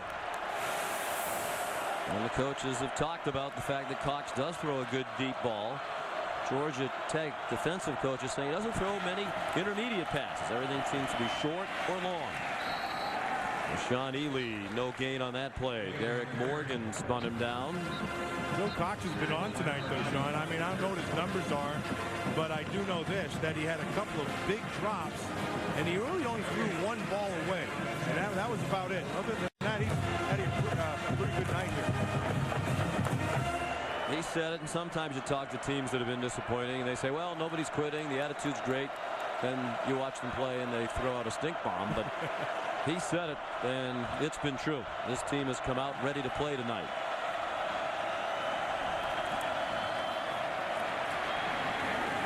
Ealey stopped at a 21, a gain of 3. Of course, this game has some importance for Georgia. It will affect their bowl placement. If they could win tonight, Quite possibly their destination would be the Gaylord Hotels Music City Bowl in Nashville, which is a mid-level SEC bowl. If they lose, they're going to drop a couple of runs down the SEC bowl ladder. Might wind up in Shreveport, which is a lovely place. I've done the Independence Bowl many times, and they do a great job there. Well, regardless of where they end up, it's what they got to do right here in this third down. He's going to throw. And a blitz coming, and Cox gets it off. But the ball is loose. No signal from the officials. Now an incomplete pass. It looked like it got knocked down there by either Jefferson or Peters. Jason Peters, number 92, got his hands up. He had an open receiver. Peters was able to get his hands up and get the ball knocked down. Here's the guy up top. You can see it's Derek Morgan. Does a really good job. And then you had Jefferson coming on the inside on a blitz. There's a field goal try. 38 yards for Blair Walsh. And it is good. Just inside the right upright. And he continues to have an amazing year. 18 out of 19. The best single season percentage by a field goal kicker in Georgia history. The Blair Walsh Project. And a 10-point lead.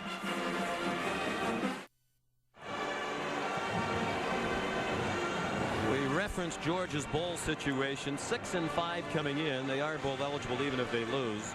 But if they lose, they're probably going to go to the Advocare V100 Independence Bowl in Shreveport or the PapaJohns.com Bowl. A win, there's a good chance they could make it to the Gaylord Hotels Music City Bowl in Nashville December 27th against the 5th place team out of the ACC. I don't know what all those bowl names mean, but I know they're in cities that have good food. That I know. Mark Rick says he will be happy to go to any bowl. It's been a very difficult season. Blair Walsh kicks off. Line drive down to Embry-Peoples near the goal line. Georgia's had a very tough time this year covering kickoffs. Peoples got clothesline. There's a flag thrown from deep down the field. Darius Newberry a little high on the hit. Well, you run 60 yards down there as fast as you can, and you try to make a tackle any way you can. But it's not for the hit. It's for an illegal block on the return against Georgia Tech. That was a nice-looking tackle by Dewberry. I mean, in my opinion, it's a beautiful tackle. You really would have liked it more if he had decapitated the return. Illegal block in the back. Number 10 of the receiving team. 10-yard penalty, first down. Paul Johnson less than pleased with his SEC officiating crew. Martin Frierson called for the hold. Oh, that's nice. Reminiscent of Necktie Pellington of the old Baltimore Colts. Gotta love that hit. Not sure I remember old Necktie. 2.5 to go, third quarter. Long field now. Jonathan Dwyer tackled by Marcus Doughton. More great football action on ESPN's Monday Night Football. Tom Brady and the Patriots head to the Big Easy to take on Drew Brees and the New Orleans Saints. Two of the best teams in the NFL, both with Super Bowl aspirations on ESPN's Monday Night Countdown at 8:30. Eastern coverage begins with Monday Night Countdown served by Applebee's, including our own Matt Millen. 7 Eastern time. For more, log on to ESPN.com. Well, look at the touchdowns, the interceptions, the pass completion percentage. These guys are at the top of their game. You don't get very many of these. Demarius Thomas broke through the tackle of the line of scrimmage, and now all kinds of flags as he got hit way out of bounds. And there's a old Georgia fan on the back there who may have taken the brunt of everything. There he is right there. They're making sure he's okay. Heck, he straightened his glasses, pulled up his belt, said no big deal. After the play, personal foul. Laid it out of bounds, number 50. Defense, 15-yard penalty, automatic first down. Well, the penalties, and in this case, just a lack of discipline. You have the lead. You're making Georgia Tech drive a long field, and then you throw them to the ground 6 yards out of bounds. Yeah, that one doesn't make any sense.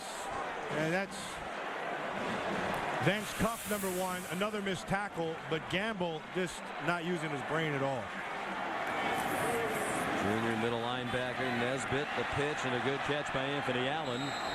He's out near the 42-yard line. Here's Holly Rowe. Well, Mark Richt of Georgia is so frustrated with all these penalties. He has adopted a zero-tolerance policy with his team. If they get penalized, they come out of the game. I saw him do it last week with key offensive linemen, and he did it again just now. Darrell Gamble got that flag.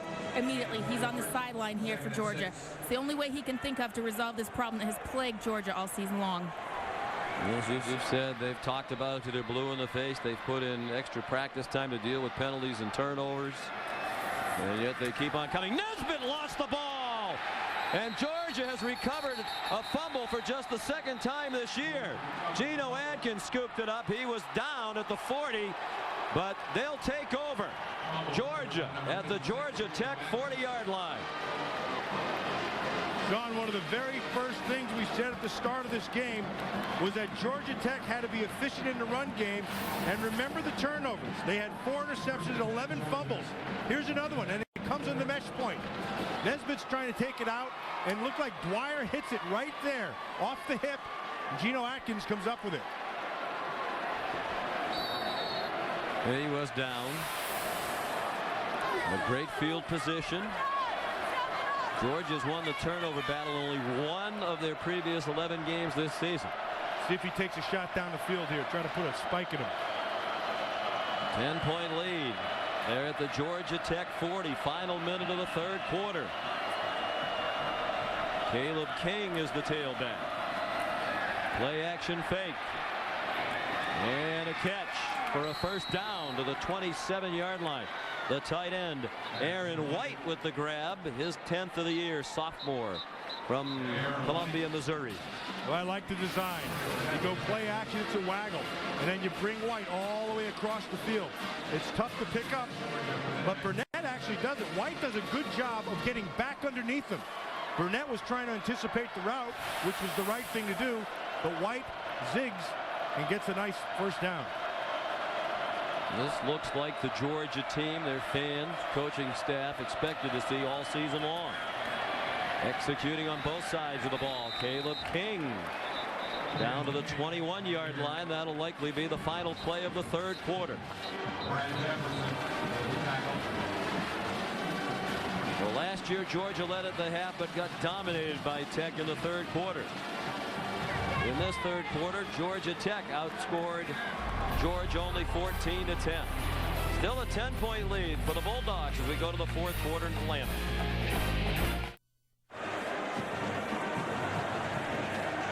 Welcome back to Saturday Night Football presented by Southwest Airlines. We go to the fourth quarter. Just a moment ago, Mark Richt had everybody on that Georgia sideline around him. Players, coaches, equipment people. And what quarter is it? And his team hollered back at him, our quarter. It's the fourth quarter. His team has a 10-point lead, and they're driving. And a big difference here between a touchdown and a field goal. The challenge for the Georgia Tech defense, force a field goal attempt. Second down and 4. Dogs at the Jackets 21. They're bringing the pressure. And Caleb King smashes ahead for a yard. Morgan Burnett up from his safety spot. Brad Jefferson there as well. And we take a look at the Pacific Life game summary. Almost exactly what Georgia wanted to do. They're controlling the ball on the ground. You can see the 300 yards rushing. And they've been able to get some turnovers, which they haven't been able to do, Sean. We talked about it earlier. Only the second fumble recovery for the season. It's amazing. That's the fewest in the country. The other one was back against Arkansas on September 19th. No other team in the country has fewer than 3 fumble recoveries. Big third down and 3. Cox had to pull it down, and he is sacked. Back at the 25 by Logan Walls. And the Yellow Jacket defense does force a field goal attempt.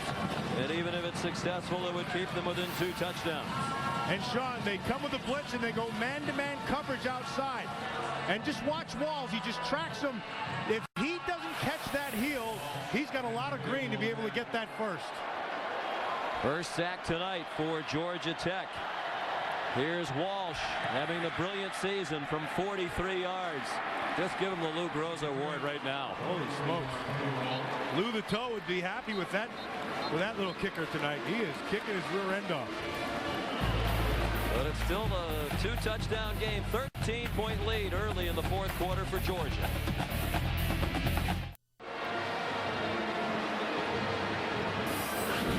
This Thursday at 8, 7 Central. Don't miss an all-new episode of ABC's Flash Forward. What if you saw the future in which your life has changed for the better? I'd like to see the past so I can read that sentence again. An unforgettable story about the power of believing. It's ABC's Flash Forward Thursday night, 8, 7 Central on ABC. Where did we find you? I don't know. Beauty. Flash Forward. I was trying to read it too fast. We want to flash forward back to this great action. Georgia points off turnovers, a new concept for Mark Richt and the Bulldogs. They've scored 10 points now off their 2 takeaways.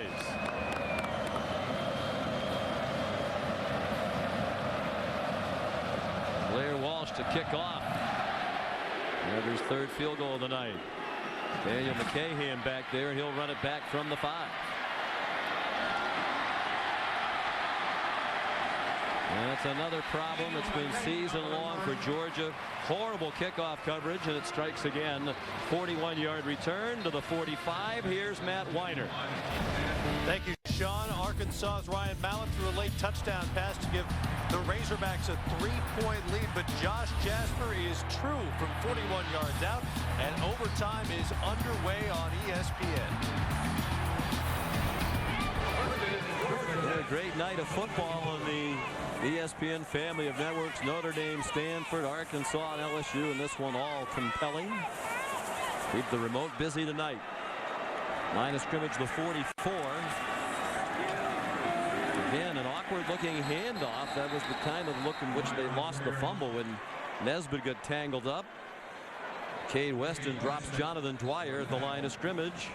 13-15 to go in the clock running, and there has not been a punt in this game. That's amazing. They've gone for it on 4th down a couple times, and they've just been pretty efficient up and down the field. Both teams, really. They're less than half their rushing average. Held to 149 yards by a defense that's been much criticized. Here's Stephen Hill, the freshman, breaks free. They had a chance to get him. Now he's out of bounds at the 30-yard line. DeMarcus Dobbs is going to be sick on this one. He played it absolutely perfectly. Stayed as deep as the deepest, and here comes Stephen Hill right into his face. Now just make the tackle. Look at this, right? You can't defend that better. That's what you can do better. Stephen Hill's a great athlete, true freshman, Lithonia, Georgia. He was the state long jump champion in high school in Georgia last year at 25, 8 inches, 3/4. That would have won the ACC outdoor meet this year. Wow. And he ran a 4.440 in June a year ago. A terrific athlete. And there's an injured Bulldog on the play.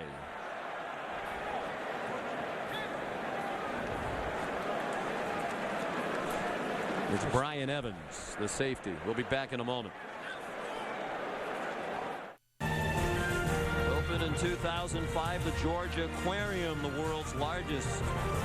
Over 8 million gallons of water in the world's only beluga whale exhibit. Brian Evans went off the field. They're short at safety. Bakari Rambo, one of their standout safeties, not playing tonight because of a concussion suffered last week. So Quentin Banks, who's playing just his 3rd game this year, is in at safety now. Nesbitt on 1st and 10. Dance for about a yard. Here's Holly. Guys, it looks like Brian Evans took quite a blow to the head. They're gathered around him right now doing those concussion type of questions. One thing you should note is that they'll evaluate him now, but throughout the course of the week, they have a baseline test that they do on all of the kids nowadays in college football. So they'll be able to know how he was before he got hit, and they can compare that to those early season tests they did. They've really advanced with how they treat concussions now. Oh yeah, 30 years ago they just asked you how you felt. 2nd and 8. Nesbitt the pitch. Marcus Wright out of bounds. Very near another first down at the 20. Georgia Tech on the move, down by 13 points, under 12 minutes to go.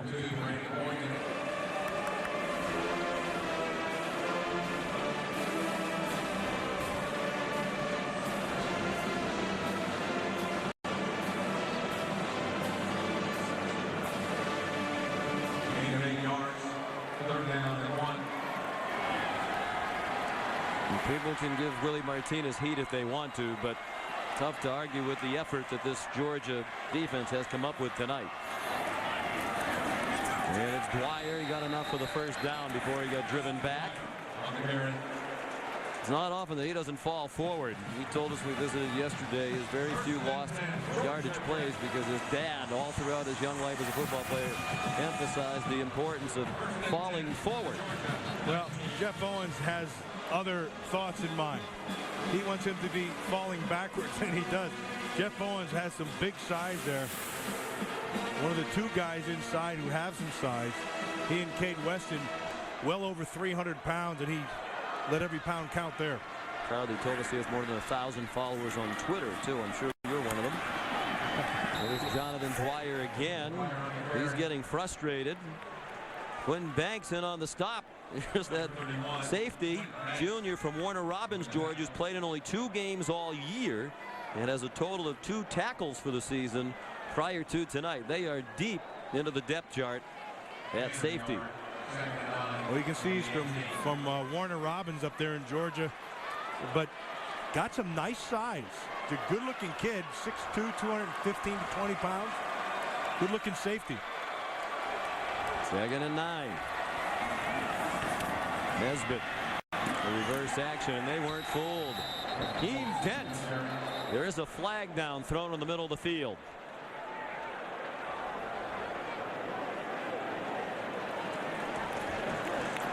And a decision for Mark Richt. They stopped the play for very short gain.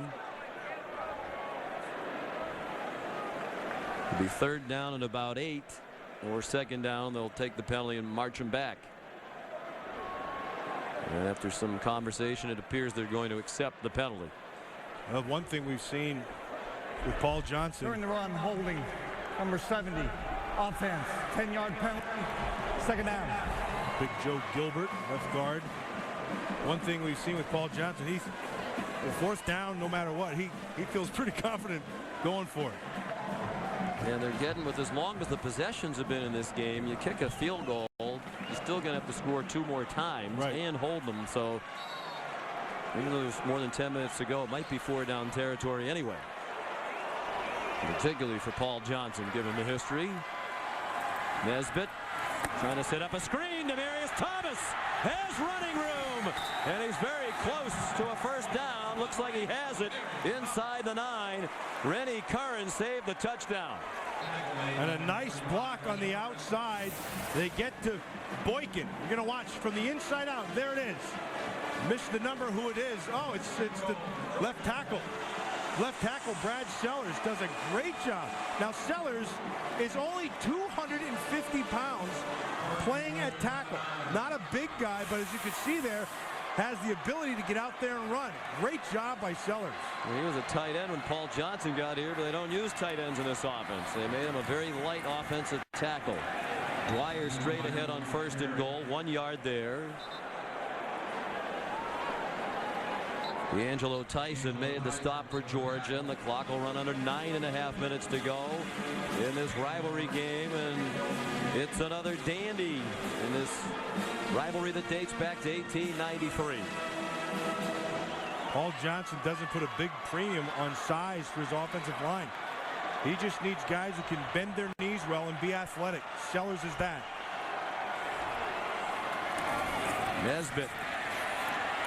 No one to pitch it to. It looked like he was going to toss it into midair, looking for Marcus right behind him, and instead it was Akeem Dent and Rennie Curran who dropped the play for a loss back at the 11. You see Akeem Dent right there. He just jumps inside, and then he's trying to look for somebody at the end. But watch Rennie Curran. Rennie Curran, not a big guy. but very, very active. He reads things really well, can flow sideline to sideline. He is a tackling machine. They said the key tonight for the defense would be to be disciplined against this running attack, and they've been that most of the night. 3rd down and goal from the 11. Nesbitt looking for Demarius Thomas. Low throw and a defender all over him. It's Brandon Boykin, who was on the back of Demarius Thomas. He had one-on-one coverage there.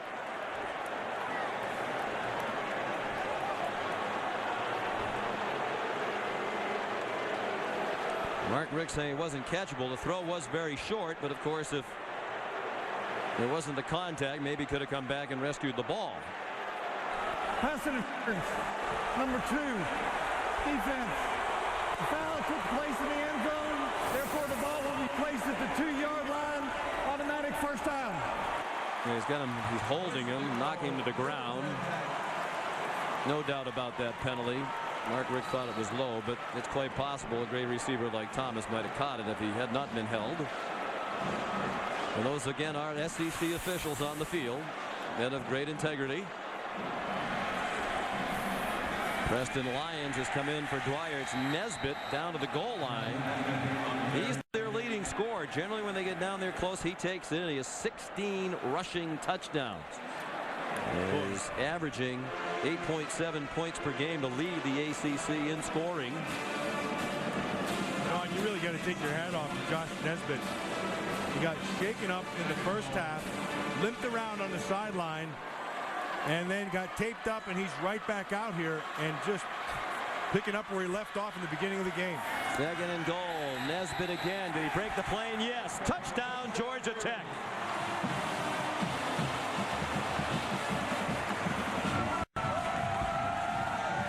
And you're right, Matt. Nesbitt on that first carry of the game went 24 yards.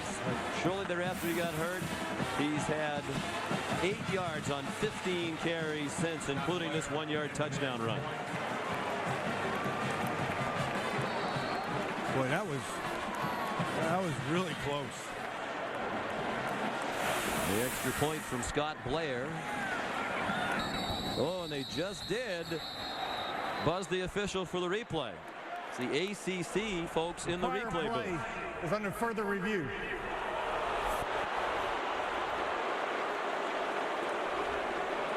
Boy, he had a great shot of it right down the line.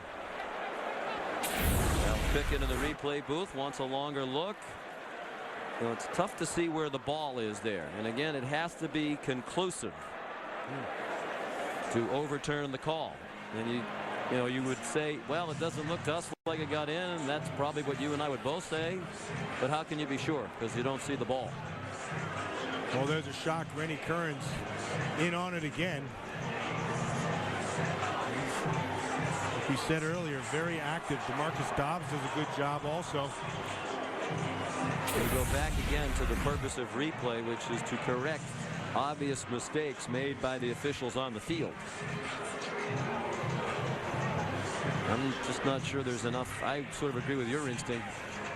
Didn't look like he got in. The ball did not appear to didn't break look the like plane, it, but you can't be sure. Exactly. Nesbitt anxiously awaiting the ruling. I mentioned he's coming up on the record. Rushing touchdowns in the ACC, 19 in the season by Don McCauley.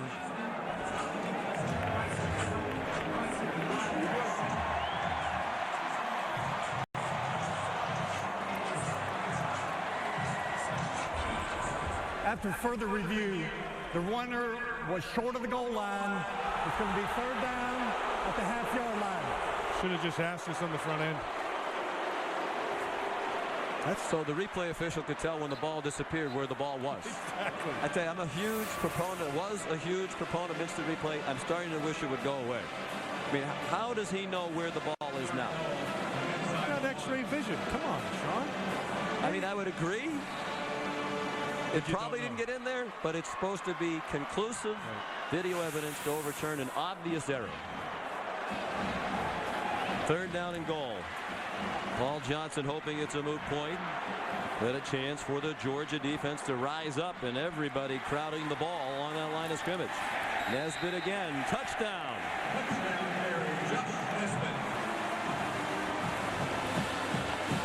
Well, they'll replay that one again. The same guy put his arms up. You never know.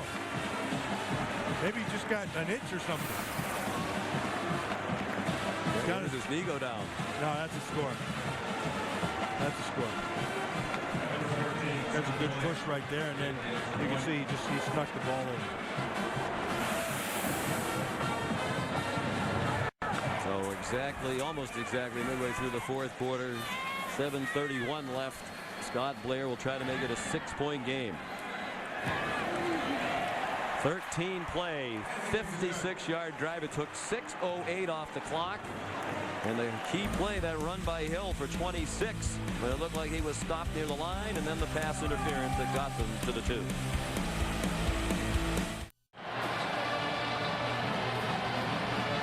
The MetLife Blimp Snoopy 1 is providing aerial coverage of tonight's game. MetLife has the protection you need for the most important ifs in your life. Visit MetLife.com today.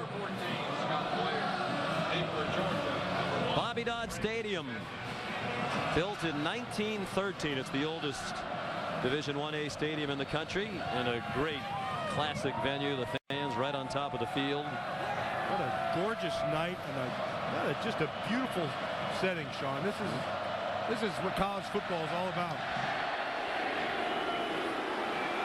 Scott Blair the kickoff. Brandon Smith driven back to the 4.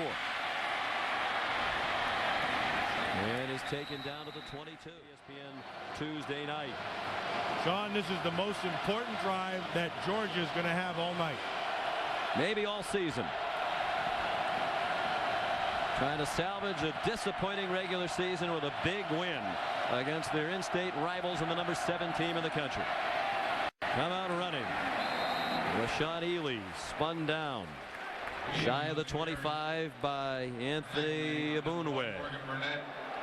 Tonight on offense, 7 possessions, 3 touchdowns, 3 field goals, and they had the 1 turnover. It was on a lost fumble. Well, this offensive line has been the story for their running game, and now's the time that it has to really be what it's supposed to be. Take the game over. Now, Georgia Tech has been committing extra people. They've been blitzing more often. You can see here comes another safety down. They're playing them real tight. Will Georgia continue with the power running game? Ealey bounces it outside, breaks tackles, and goes down to the 30. And a huge 3rd down and 2 coming up after we check in with Matt Weiner. All right, Matt, thanks. 3rd down and 2. They've blitzed the last few times on these 3rd downs. Huge play with 6 minutes to go. Cox, a play action fake. Has a man in the flat and a 1st down.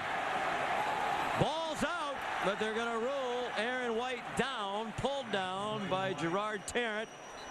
8 yards, and a great call by Mike Bobo. Both of these coordinators who've been blistered locally have done a very nice job tonight. Even their harshest critics would have to give them that. That is a great call, Sean. They go with the play action to the top side. Aaron White down in the flat. It's very safe. They use the momentum of the defense against them, and it's a completion for a big 1st down.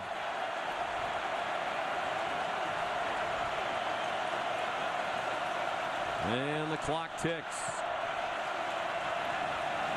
5:20 to go as they snap it. Another run blitz. Caleb King breaking tackles. To the Georgia Tech 40. Pulled down by Morgan Burnett. 22 yards. Dave Womack, the defensive coordinator, dialed up another blitz, just like you said. He's getting aggressive. He needs more people. You see it down inside. It's picked up. And then a nice cut back inside by King.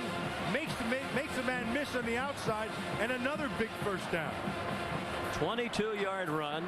Georgia's rushed for 339 yards against Dave Womack's defense. They give him credit. They've revamped the entire defense during the year to try to solve some of the problems. They've had some key injuries. King's rushed for 166. Ealey 177. It's Ealey again.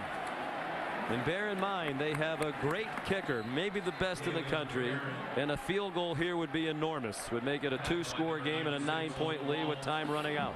And this offensive line, like we said, they are asserting themselves. Clint Bowling, the left tackle. Cordy Glenn, 71. Ben Jones, 61. Chris Davis, 63. And Josh Davis, 78. They are coming off the ball, and they are getting a hat on a hat. And again, another good job by the fullback, Chappis. They're at the 36. It would be a 53-yarder from there for Walsh, and that is his season long. Cox, the fifth-year senior, lets the play clock run down. Ealey to the 34-yard line. And another big third down upcoming. T.J. Barnes made the tackle. There's Walsh, the sophomore from Fort Lauderdale, getting ready for perhaps the biggest kick of his young life. I figured out why he's such a good kicker. He's wearing a linebacker number. That's what it is. That's the whole key. He's made a big kick already this season. Beat Arizona State with a field goal as time expired. 4 minutes taken off the clock by Georgia. Now perhaps points. And it's King, and that's a loss. And that's going to make it a much more difficult field goal. They lost about 3 yards on that play. And they're right on the borderline of Walsh's range. The line of scrimmage back at the 37. That's 37 and a half. It'll be about a 55-yarder from here. What a great play, Sean. Great play by Brad Jefferson. He jumped his coverage right away and got the hit in the backfield. And timeout, Georgia Tech. 3:02 remaining.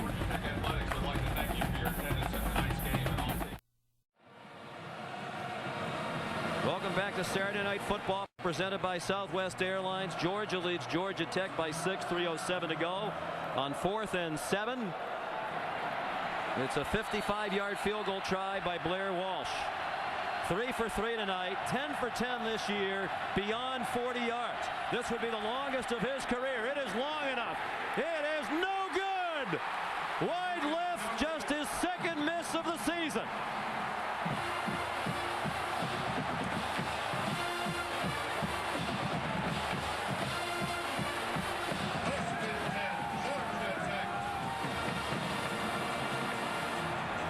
And you can feel it shift right now in the stadium, Sean. Well, you got to like the decision, at least I do, by Mark Richt. Clearly he has the leg to make it, and he's been flawless this season. Only one miss all year. He was 3 for 3 beyond 50 yards with a career long of 53. Paul Johnson knew right away, said missed it. He's a golfer. He knows a hook when he sees one. And a big play, that -3 on the previous play. So now 3:03 to go. Tech on the field, down by 6. Nesbitt out throwing, nowhere to throw it. Pulls it down and runs to the 40. A gain of 2.5. D'Angelo Tyson ran him down. 2 timeouts left for Georgia Tech. And you think back to the short field goal their kicker, Scott Blair, missed early in this football game. Well, Nesbitt doesn't look like anything's hurting on him right now. He has the quickness that he had at the beginning of the game. He really hasn't gotten loose tonight, nor has Dwyer. They've rushed for a combined 68 yards, but they're in position to win it with one long drive. He's near the first down. 47-yard line, about a half-yard shy. 2:20 to go. The clock's moving. Brandon Boykin made the tackle. Well, you can just feel the energy in the stadium right now. Everything's shifted over to the Ramblin' Wreck side. They've done this a lot this year. A lot of people thought with a run-oriented option offense, you couldn't come from behind. So much for that theory. It's going to show you how it's done right here. I think they'll try to get that first down first. Another malfunction on the handoff. Dwyer and Nesbitt, and they lose yards, and now it's going to come down to a must-make 4th down. Dwyer got the ball back. Timeout. Paul Johnson can't believe it. It's been that inside handoff in particular that's caused them the problems. Nesbitt fumbled on it. They lost it again, and now it comes down to a must-make 4th down for Georgia Tech with only 1 timeout left. Well, you see what happened. Akeem Dent is who caused this fumble. He doesn't make the hit, but because he takes that hard inside move, Dwyer has to stop right in his tracks, and it just got the whole thing messed up. So credit Akeem Dent for making the play. Stay tuned after the game tonight for your late local news on most of these ABC stations. Over on ESPN, you can catch Sports Center. Post-game analysis of this game as well as all of today's scores and highlights. Of course, fourth down has been good to Paul Johnson. Think back a couple of weeks ago, they were at Wake Forest. In overtime, Wake Forest had already kicked a field goal to take a 3-point lead on its possession.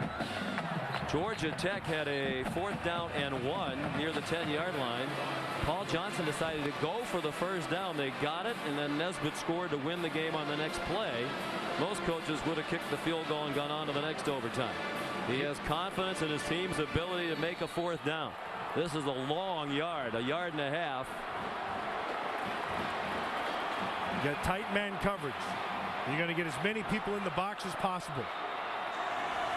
They don't go to that inside pitch that's giving them problems. They go outside for the first down.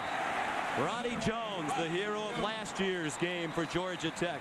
In that come from behind win over Georgia. Gets 8 yards to the 46 and a huge 4th down conversion. And Sellers, the left tackle, taking himself. He came out of the game.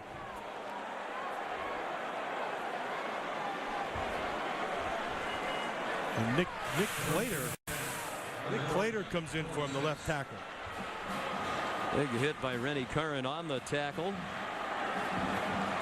Out of bounds to stop the clock. 1:49 left, 1 timeout. Nesbitt wants to throw. Demarius Thomas has one-on-one coverage, and it is overthrown.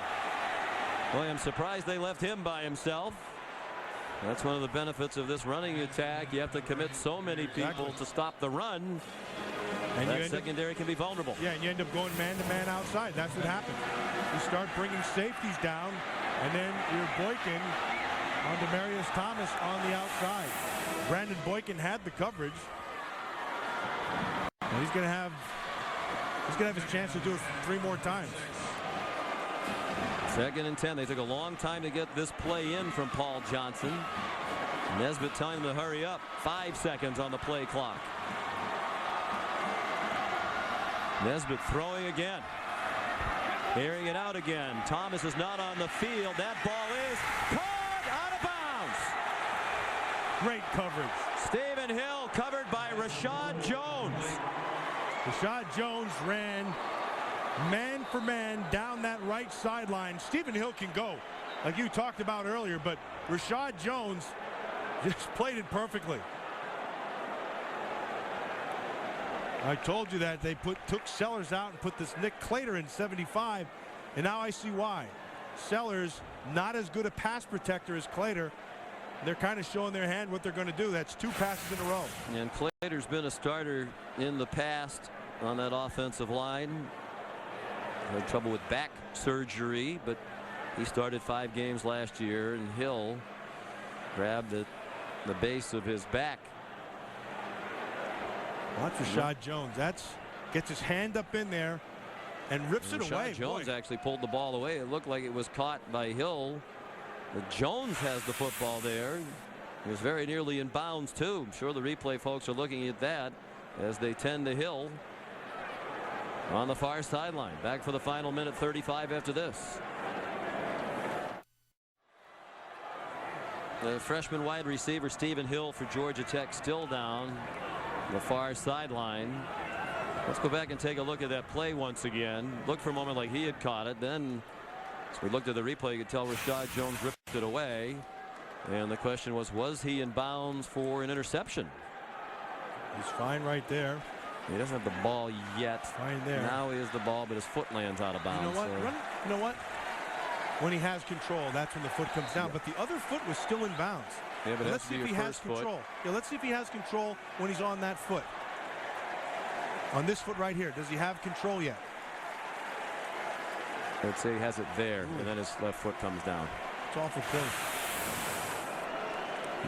The replay folks had ample time to look at it, and they did not summon the referee to the headset, so they're satisfied that the call on the field was correct. They're going to help Hill right to the locker room. Interesting, after they got that first down, Georgia Tech at the Georgia 46, they've come out and thrown 2 long bombs with still plenty of time on the clock. Well, and this goes to what Paul Johnson thinks. He'll take 2 downs to be able to get a first. In fact, he'll take 1 down to get a first. I am surprised, however, that they tried to push it to the end zone. They do have Demaryius Thomas back on the field with single coverage, bottom of the screen. Nesbitt. Another bomb down the seam, and it is incomplete. Anthony Allen running down the seam. Rashad Jones had the coverage. Again, 2 great coverages back to back. He's played a heck of a game tonight, Sean. And all of a sudden, Paul Johnson's turned into the offensive coordinator for the Oakland Raiders with the vertical passing game here. Yeah. He has a shot, and Jones closes really well at the end of that. You know, a better throw would have gotten him and hung just a tad. But you see how Rashad Jones closed on that ball. He's been waiting a year with a chance at redemption after his missed tackle on the game-winning score by Georgia Tech. Now they're a 4th and 10 defended away from an upset win. Nesbitt, 4th straight pass, has his man dropped. Demaryius Thomas, one of the best receivers in the country, dropped the ball. And Georgia's going to win the game.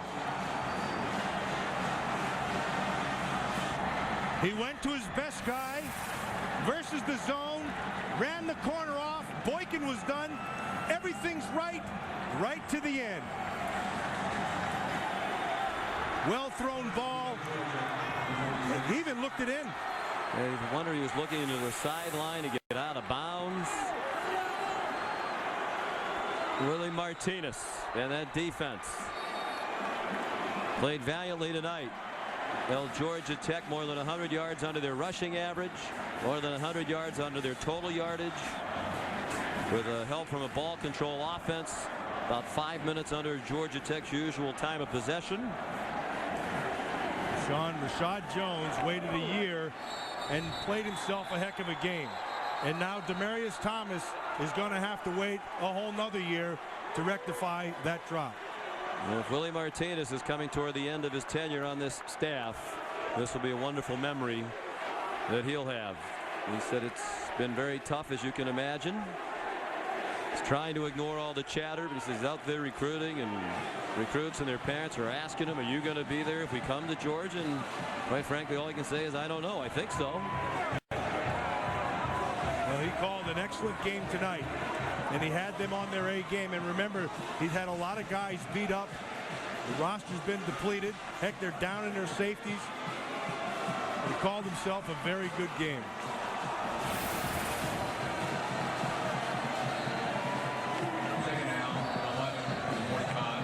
Mark Rick didn't like the Gatorade bath, and I think he thinks it's a little early. But Georgia Tech is out of timeouts with 1:20 to go. Oh, he's a Debbie Downer. Come on. You just beat the number 7 team in the country. You're not going to Disney, but hey, that's a heck of a job. Be happy. They had some things go their way tonight that haven't all year. The other team dropped balls. The other team turned it over. His team took advantage of turnovers and scored. Look now at our ACC conference update brought to you by Dr. Pepper. It'll be Georgia Tech and Clemson in the championship game. They had a wild game here earlier this year. Georgia Tech won on a late field goal after they blew a big lead.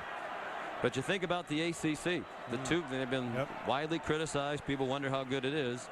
And here today, there are 2 teams that were in big rivalry games that are going to play for their title, Clemson and Georgia Tech. Georgia Tech favored at home, a loss. Clemson lost at South Carolina. Well, the one thing you'll say is that they are rivalry games, and anything can happen in rivalry games, as we know. But Georgia Tech had them. They played an excellent game. You'd like to have seen what could have happened had Nesbitt been playing the whole game long. Or if Demaryius Thomas caught that ball. Exactly. As Georgia would be hanging on for dear life, having to fight off more downs with that dangerous Georgia Tech offense on the field, but a rare drop by one of the great receivers in the country. The officials are conferring. The clock is stopped with 54 seconds to go. Please set. Please set. Please set the play clock at 40 seconds and the game clock to 1:15. Then they'll run the game clock.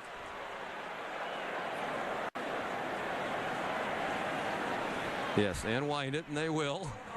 The way this season has gone for Mark Richt, he's not taking anything for granted. But give them credit. Playing a very good team, one of the best in the country. That still had outside hopes to get into the national title game. It wasn't very likely with the way the rest of the weekend's gone. The 6 teams ahead of them were all victorious.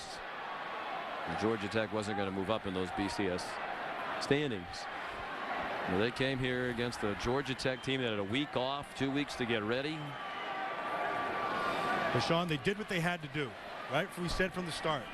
They had to control the ground game. They did that. They had to control the clock. They did that. They had to go down and get 6 instead of 3. They did that. They shut down Dwyer. He averages 109 yards per game. He had 33 on 14 carries. And now some ugliness after the kneel down.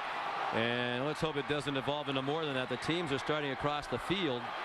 And they're telling him, no, let's let the clock run out. We had some shouting matches, and the teams had to be separated before the kickoff. It's been a terrific game. And a credit to both schools, and you'd hate to see it marred by something ugly after the game. Well, like Holly said at the beginning of the game, no hugging allowed. Now, hugging's allowed. Well, this rivalry known as clean, old-fashioned hate. And Mark Richt asking, where's your coach? Yeah, he wants to know where Paul Johnson is. He's now 1-1 head-to-head against Johnson in this rivalry. And Georgia beats Georgia Tech for the 8th time in 9 years under Richt. And when you've got some fans and media after you, and he's taken mild criticism, the staff's taken more of it than he has because he's obviously built up a lot of goodwill. 8-1 against your in-state rival will earn you a few mulligans. Here's Holly. Coach, how did your rushing attack come out and set the tone for this game with that early drive? You got to ask it again. You came out and ran the ball on your opening drive, scored. How did that change the tone of the game? Well, it just let everybody know that we came and we were serious about getting after them, really. We knew it was going to be a physical, violent game. They're an outstanding team, one of the best in the country, and we just came out and played hard. At the end of the day, it came down to your defense having to get a stop. What did that do for you and your guys that they were able to do it? I'm just proud of them. They did their job. I'm very proud of them. You didn't like the Gatorade at the end. Why not? Because it wasn't 0-0. You just don't know what can happen. So I told them no smiles till it's 0-0. All right, Coach. Thanks very much. Thank you. All right, Coach. It's 0-0. You can smile now. Yeah, put a big smile on that kisser. 339 yards rushing for Georgia. They beat Georgia Tech 30-24. For a complete wrap-up of this game, will be on ESPN News in just a few minutes. Be sure to tune in to ABC Saturday Night Football next week, 8 Eastern Time, for the 2009 Dr. Pepper Big 12 Championship game, Nebraska and Texas. Now for Matt Millen, Holly Rowe, and our crew, Sean McDonough saying good night from Atlanta. Let's send you back to the studio.